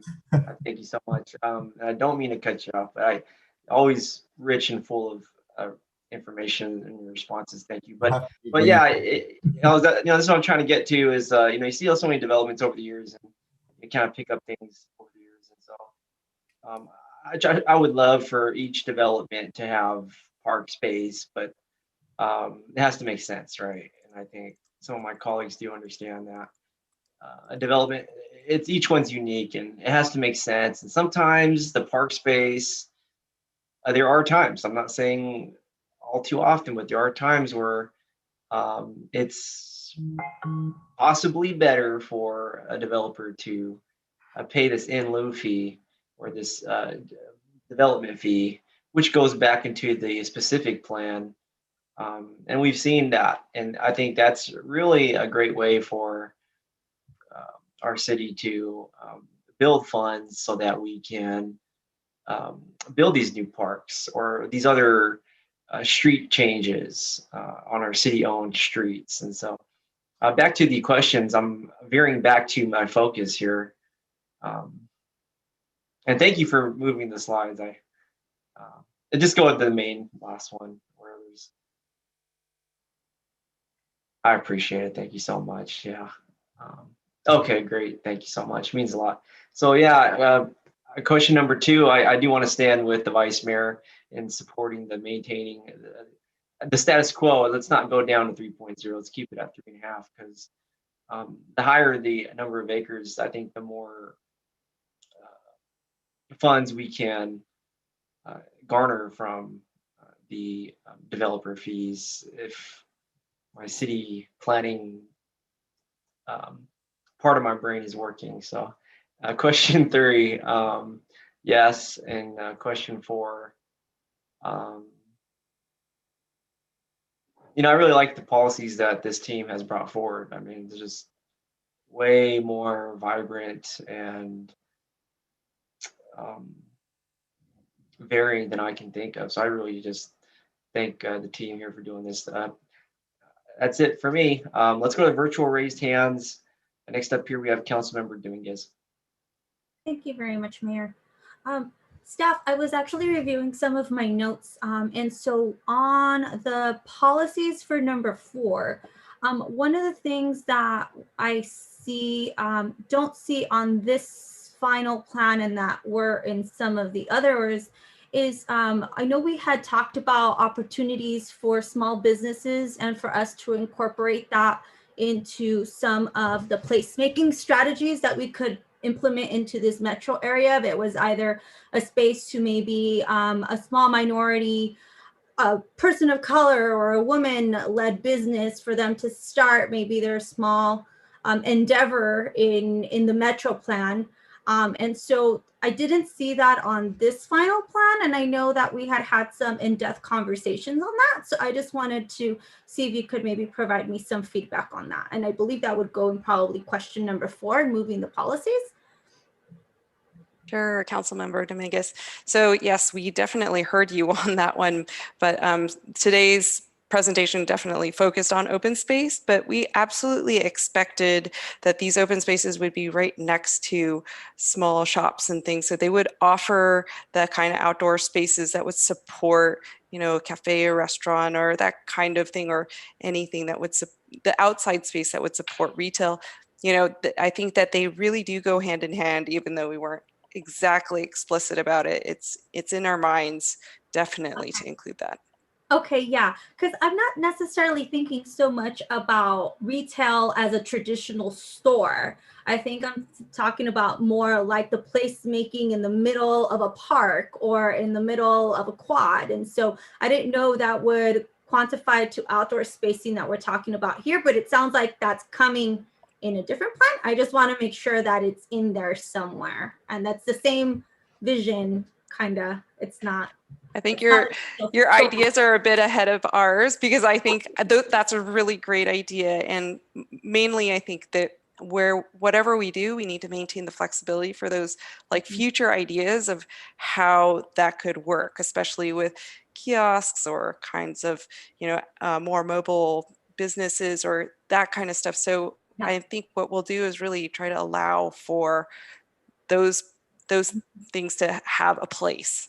Okay, perfect. Yeah, I just want to make sure that we have that flexibility. And then in terms of parks, so I know, like I had said, I want to just be very specific in terms of the acreage. I still want to make sure that the open land, and one of the reasons why I feel I can't say I want some room for flexibility there. So I can't say I want the number that has been shared with me which is our traditional number of park footage in every single development plan that we're having in this metro plan, is because we also just want to be very mindful that Milpitas is a very special place because we already have, like someone said earlier, parks in other areas within 4 miles that folks could go to if they want to run or so forth. But something we've heard from our community is this different flexibility of folks who are moving in, who maybe not have children, who maybe are looking for different types of accommodations and things to do, right? And so I definitely want to make sure that that's, when I talk about parks, I don't want to leave that element out, right? Where we're not talking about maybe your traditional playground parks, where we want to make sure that we're providing that flexibility for us to do different types of areas for different crowds, right? And so I also want to be very mindful that maybe people, not everyone who moves into Milpitas may want to have a child, right? And so we want to make sure that we provide flexibility for families and for single. And I think in one of our questionnaires, and one of the main questions was, is this a exciting place or something like that? And people are like, no, it's boring. There's nothing to do. So I think that the Metro Plan is going to provide our ability to bring some of that. I think a council member fan and I called it like the Instagrammy stuff, right? Like the bar in the middle of the the beer garden, right, in the middle of a walking area that's geared more to adults. And so I definitely want to make sure that we're providing that as we move forward with the Metro Plan. I was thinking of MySpace, but You're too young for MySpace. Thank you for the bath, like always, Councilmember Fan. Thank you so much, staff. I really appreciate your time and your efforts that you guys are doing for this. I'm really excited about it. Thank you. Great. Yeah, to kind of echo the council member, speaking now to Jane Christina and I think Kevin, I remember your team did extensive research and community engagement in the beginning. I can never forget all the people you talked to. You reached out to all of us here. I mean, literally all of us here and all of us out there. Just astounding. I thought the depth of our community you reached out to for input as you went forward. And it's kept your plan very much organic and rooted in a certain way. And here in Milpitas, we can always talk about our history and the urban planning, or just the suburban planning going back several decades. You kind of hear recurring themes like we have parks in this town, and you looked at our city map, and so you see everything was very strategic. Parks in every neighborhood, elementary schools in every neighborhood. We often refer to our neighborhoods by their elementary school, or our side of town by the middle school. We got 2 middle schools. And so with this plan, the Milpitas Metro specific plan, as long as I live in Milpitas the rest of my life, and did you know I have a Milpitas tattoo on my arm? That's how serious it is, yeah. But I hope that the Milpitas Metro will show kind of, as it's concluded, and finished, kind of sort of a mirror to our other neighborhoods, but obviously a little more urban, and obviously much more exciting with the mall and the BART station. But there can be similarities, I think, in the Milpitas Metro Plan, specific plan, and the rest of our neighborhoods. Already in the Milpitas Metro specific plan, you have Mabel Matos Elementary. And so with that, the specific plan you're working on can mirror every other neighborhood in our town. And I think with everything that you've already proposed here throughout this process, with the, kind of refurbishing the waterways and connecting parks and streets, anybody from a bird's eye view can maybe look down and they can say, hey, that Milpitas Metro specific plan of 2021 or the 21st century has a lot of the same frameworks and visions as the Sunny Hills neighborhood of 1956 or whatever it is. And so that's the really cool part you get to do here in our town. We're special like that. And so thank you so much. Let's see, do we got to take any action here? Yep, I think we've received your presentation and we've provided feedback. Any more questions? I'll go to Jane. I mean, anything else you need? No, we really thank you for your time this evening, and we'll come back to you in early summer with a draft, and we'll get a little bit more going there, and we'll get much closer to finishing this plan. So we're Amazing. excited for that. I'm inspired. You know, we're a 67-year of age city, and by the time this city hits 100 years of age, I think the Milpitas Metro will be built out, and everything that we're talking about will be a vision. And as we finish our job first, you know, we can always really appreciate the difference we made here in our town. Thank you so much. Thank you. Thank you, everyone. Okay, moving on to the last item of the night, item number 15. It is time check. Let's do a time check. It is 10:24, folks. All right, here we go. Last item, item 15. Let's introduce ordinance number 65.151 regarding responsible construction. Awesome, awesome. And we will go to, according to the agenda, our city attorney, Christopher Diaz. Thank you, Mayor. Presentation is up. Just wanted to walk the council through item 15, which is introduction of ordinance number 65.151 regarding responsible construction. Next slide, please. So just as background, the council on January 5th did introduce the responsible construction ordinance. At that introduction, there were some modifications suggested by the public, and the council did, as part of the motion in making that introduction, include those modifications within the ordinance. We returned to you as city attorney on February 2nd to walk the council through adoption of the ordinance. As indicated in the staff report at the time, based on the modifications that were included in the motion at introduction, there were additional language changes that we wanted to include within the ordinance. Basically cleanup to include a definition, variety of definitions, and then clarifying language changes. And so we did note in that staff report, we would return to you on March 2nd, and we are here today for that final cleanup. Next slide, please. So just a reminder for the public and the council as to what the ordinance actually does. It's a three-step process, essentially, with the first step being that an applicant, as a condition of approval of any building permit, is required to essentially acknowledge that they've complied with the requirements of the labor code. And then the additional language the council added at introduction specified that they have no unpaid wage theft judgments.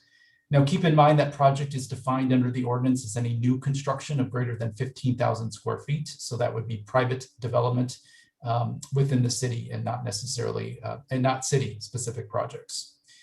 The second step in the process is that prior to the issuance of certificate of occupancy, we ask the owner of the project site, as well as their contractors and subcontractors, to certify under penalty of perjury that they've complied with two provisions of the labor code, 2810.5 dealing with pay transparency, and then also 226A dealing with payroll stubs.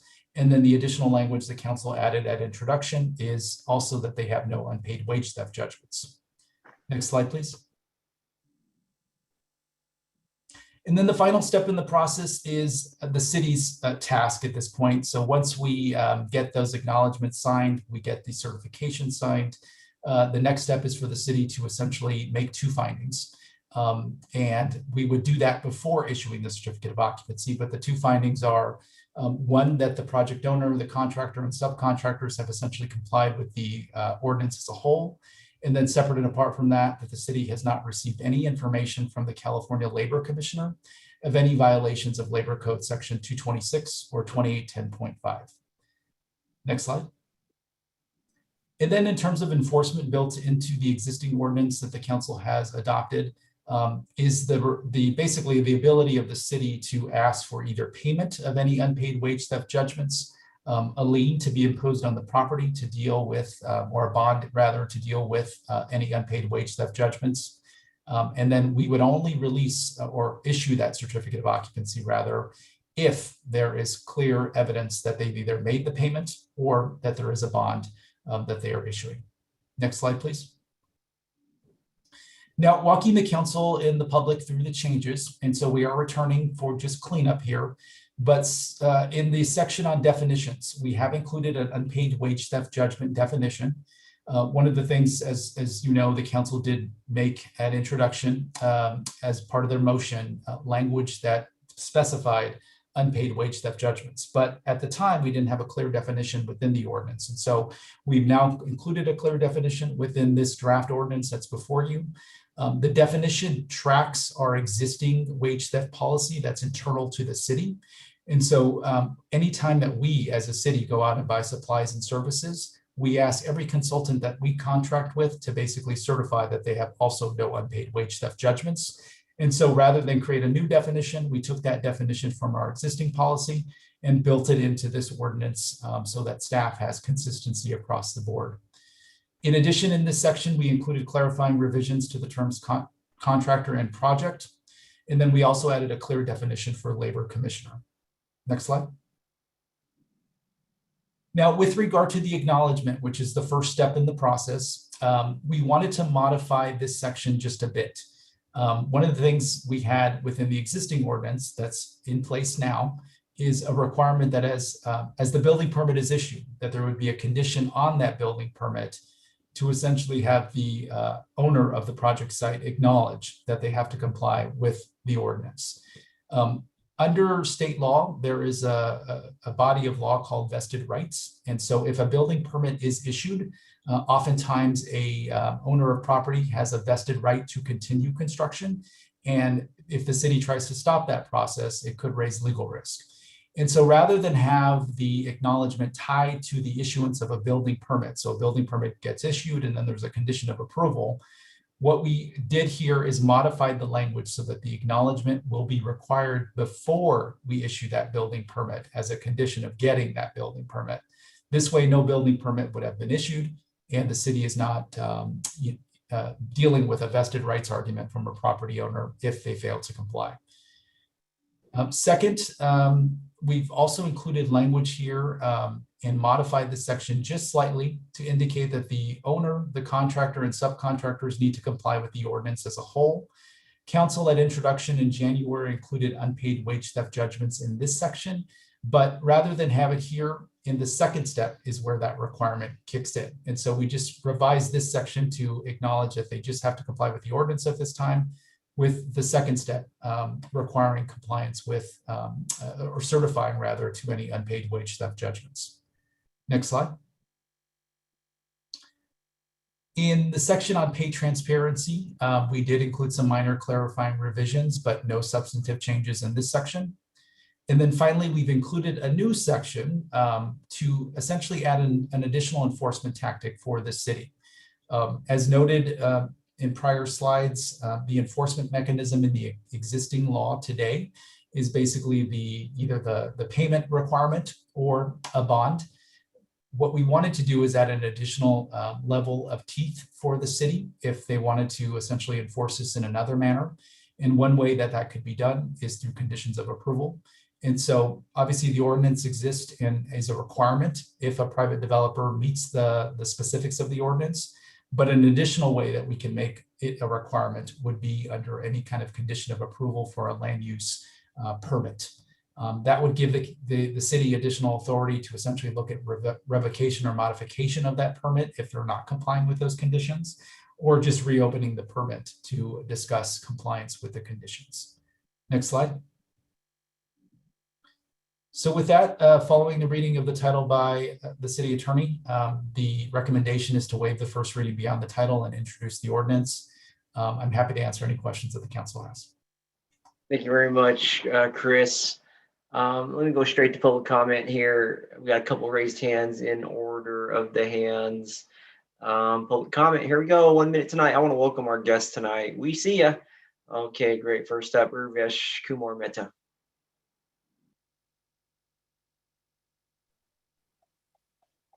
Thank you very much to City Council. I want to mention about the governor's legislation on expanding the labor commissioner's represent to the arbitration. The Senate Bill 1384, which expands California labor commissioners' representations to the arbitrations for claimants who cannot afford the council, requires employers to serve petitions to compel the arbitration on the labor commissioner's jurisdiction and the legislation to build by the city and as well as the ordinance to build by the city. allows the labor commissioner to represent the claimants in proceedings to determine whether the arbitration agreements are enforceable or not. SB 1384 modifies the labor code within the year 2020 and 2021 for allowing the labor commissioner wage claim to certain awards as well as certain proceeding in terms of a wages. Those wages are defined into a section 98, 98.1, and 98.2. Next, that next, what are the next, claims? Mr. Montemayor. Unmute. You're welcome. Yes. Oh, can you hear me now? Yeah, a simple example is if you are the wage earner and your family is counting on how many hours you're out of the home already, and they know how much you're gonna bring it home, or the clock is ticking. So in other words, the whole family is crying for the wage that you earn from the development. And also when it comes to permit, once the permit is like expected to be approved, then everybody's counting. The family, the workers are counting already. So yeah, it's good. It's a good draw. Thank you, attorney. Bye. Oh, great. Next up, we have Ruth. Welcome, Ruth.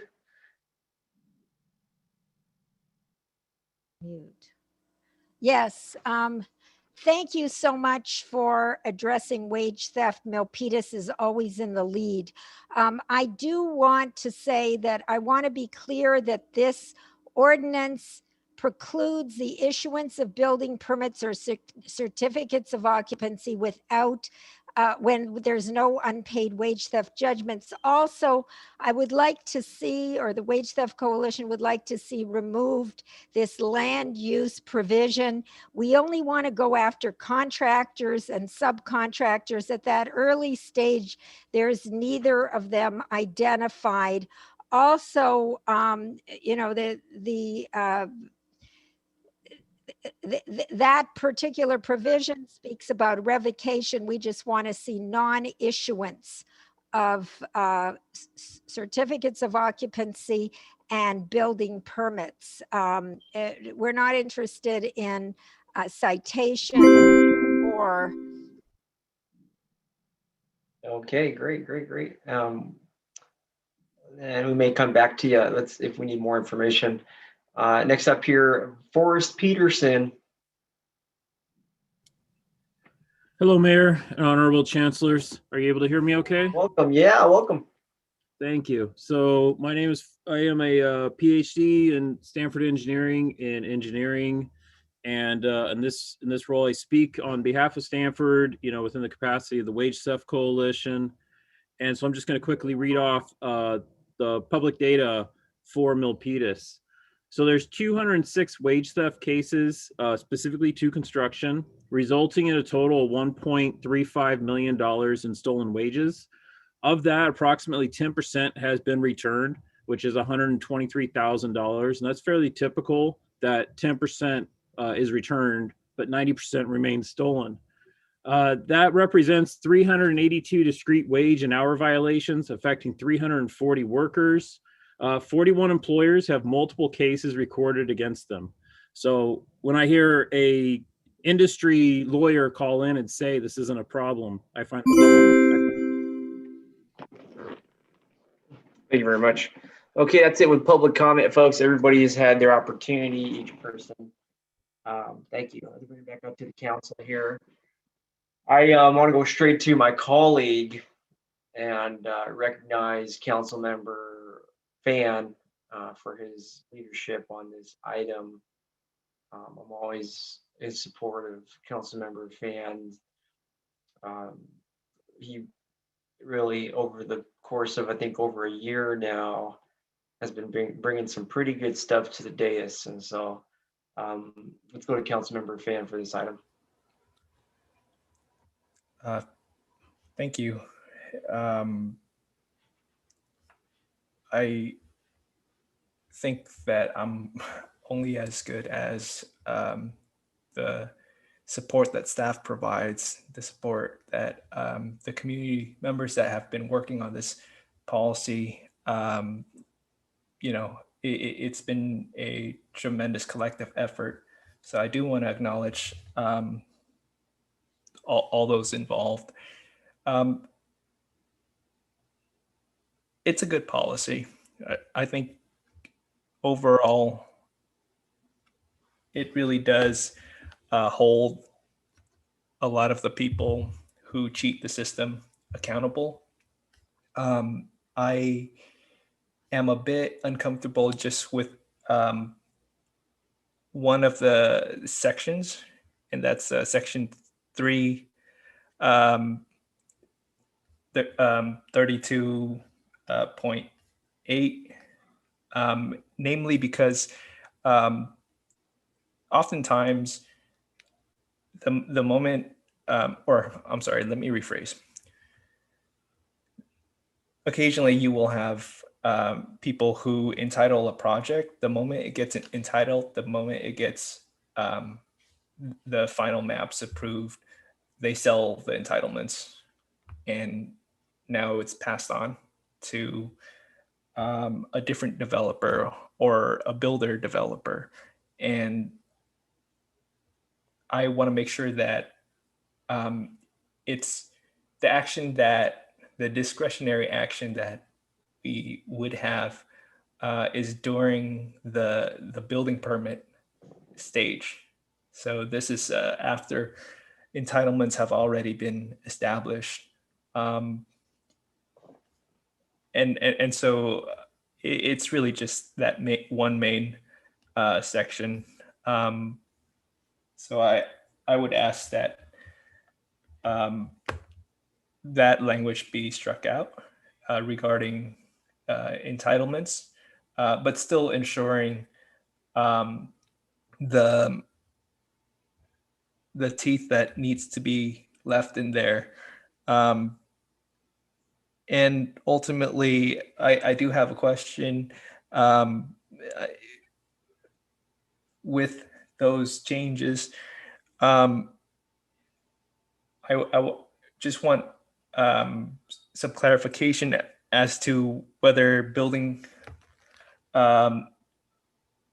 whether that would still entail that building permits and certificates of compliance would not be issued unless wage theft judgments are paid or the bond is provided.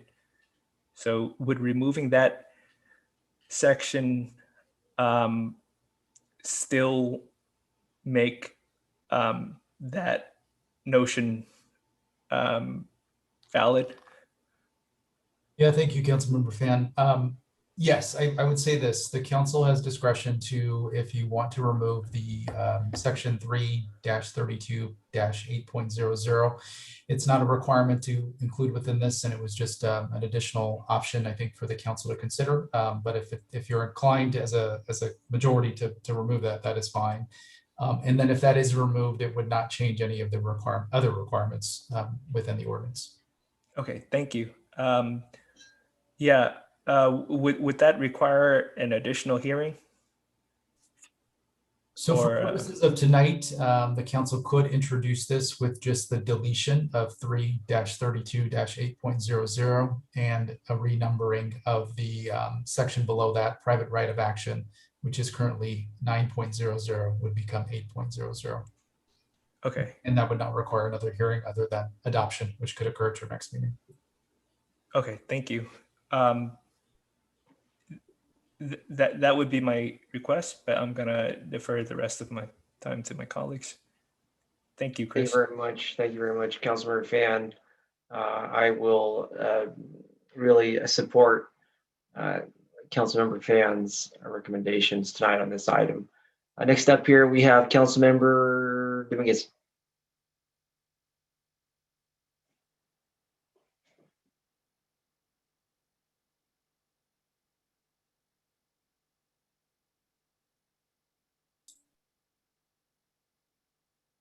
Karina, you're on mute.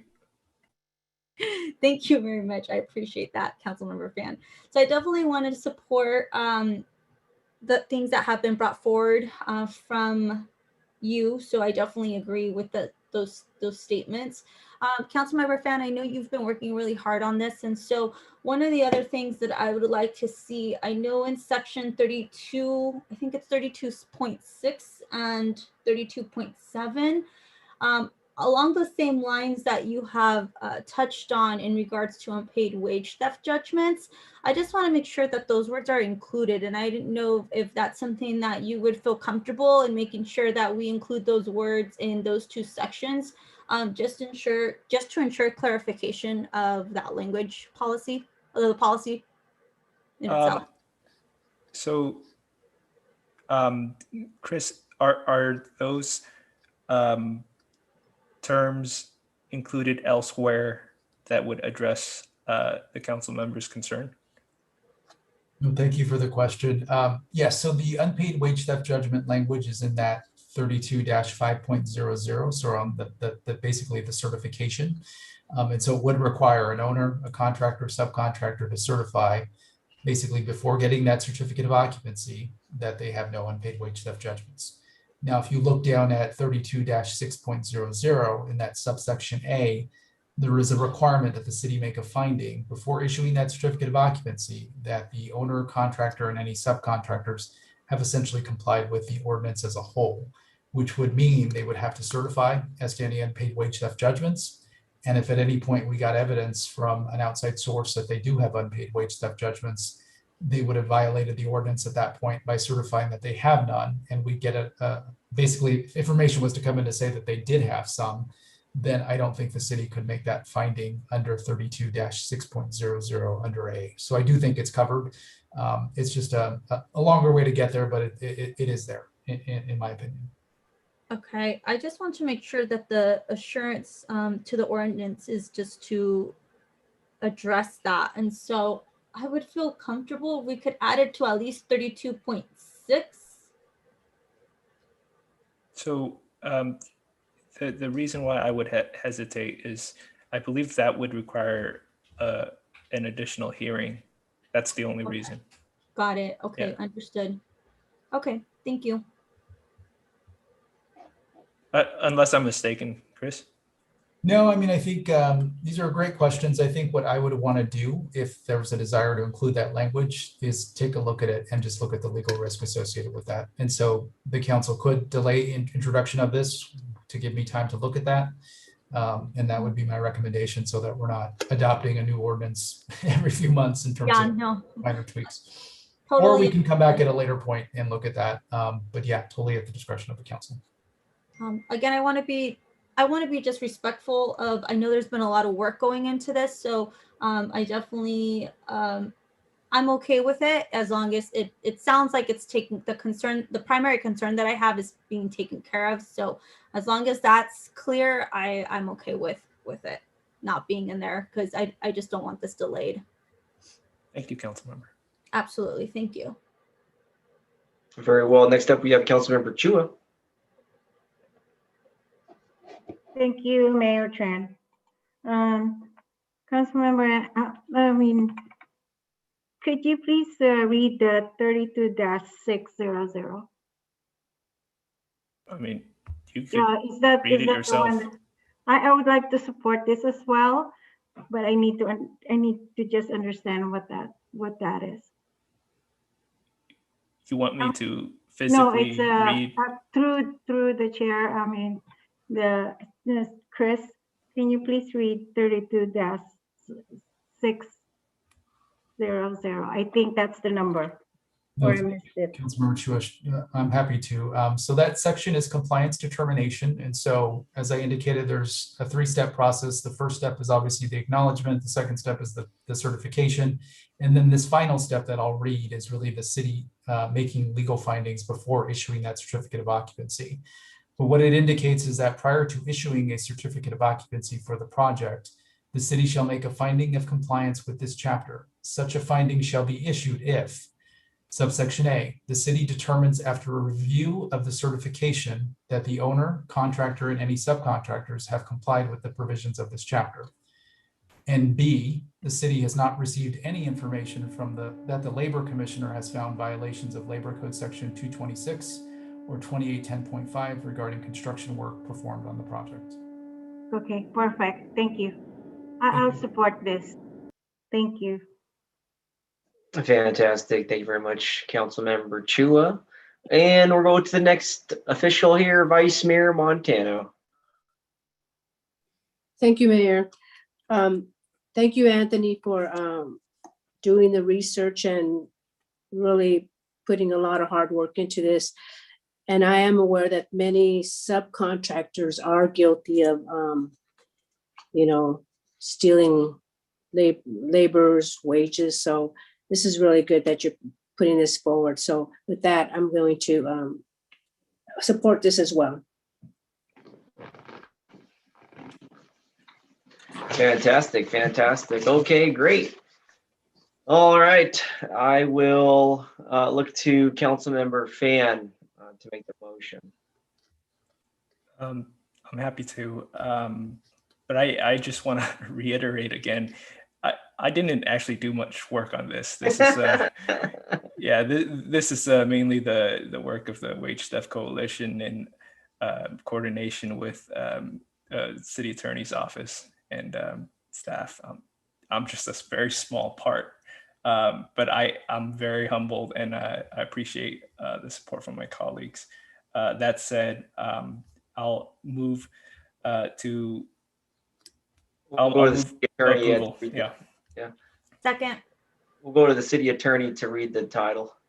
Thank you, Mayor. What you have before you, City Council, is ordinance number 65.151, an ordinance of the City Council of the City of Milpitas amending various sections of Chapter 32, Responsible Construction, of Title 3 of the Milpitas Municipal Code. And if, as part of the motion to introduce and waive reading beyond the title, just want to make sure the council includes the modification to remove section 3-32-8.00 and renumber the remaining section, essentially 8.00. So move. Second. Second. We have a motion by Councilmember Fan, a second by Mayor Tran. All in favor, virtual roll call. Councilmember Fan. Aye. Councilmember Dominguez. Aye. Councilmember Chua. Aye. Vice Mayor Montano. Aye. Myself as an aye, the motion is carried and the item is approved. Thank you to our guests for being here tonight. Thank you to our city attorney's office. Thank you to our city staff, and thank you to our city council and Councilmember Anthony Fan. All right, take it. Okay, great. That's the last item for tonight. And so before we adjourn the meeting, I just want to say great job, everybody. Let's all keep working. I think this last agenda item is a testament to some of the great things that can happen. And so let's all keep working. And I plan on bringing a few new ideas forward here, common sense ones. All right, let's. I see a virtual raised hand. Let's go to the Vice Mayor. Thank you, Mayor. I just wanted to thank Councilmember Dominguez for letting me know that my battery was dead or was dying. I just had a little, when I looked up, because I could hear, but I couldn't see. Well, actually I could see and hear, but I thought I couldn't, I thought that I couldn't, well, I was trying to hit the voice one, but it didn't let me. So now I know it's because my battery was dead. So anyway, it's charged. Thank you. I just got a new laptop. That's why. Thank you. Okay, just wanted great. to make that clarification. Yeah, she was the first to notice you're gone. Just Yeah, very, I know. It's like, okay. very concerned. Thank you. Okay, Thank you. great. All right. And so with that being said, this meeting is adjourned. City staff directors, thank you for a great evening. Okay, good night, everyone. Great job, everybody. Take care.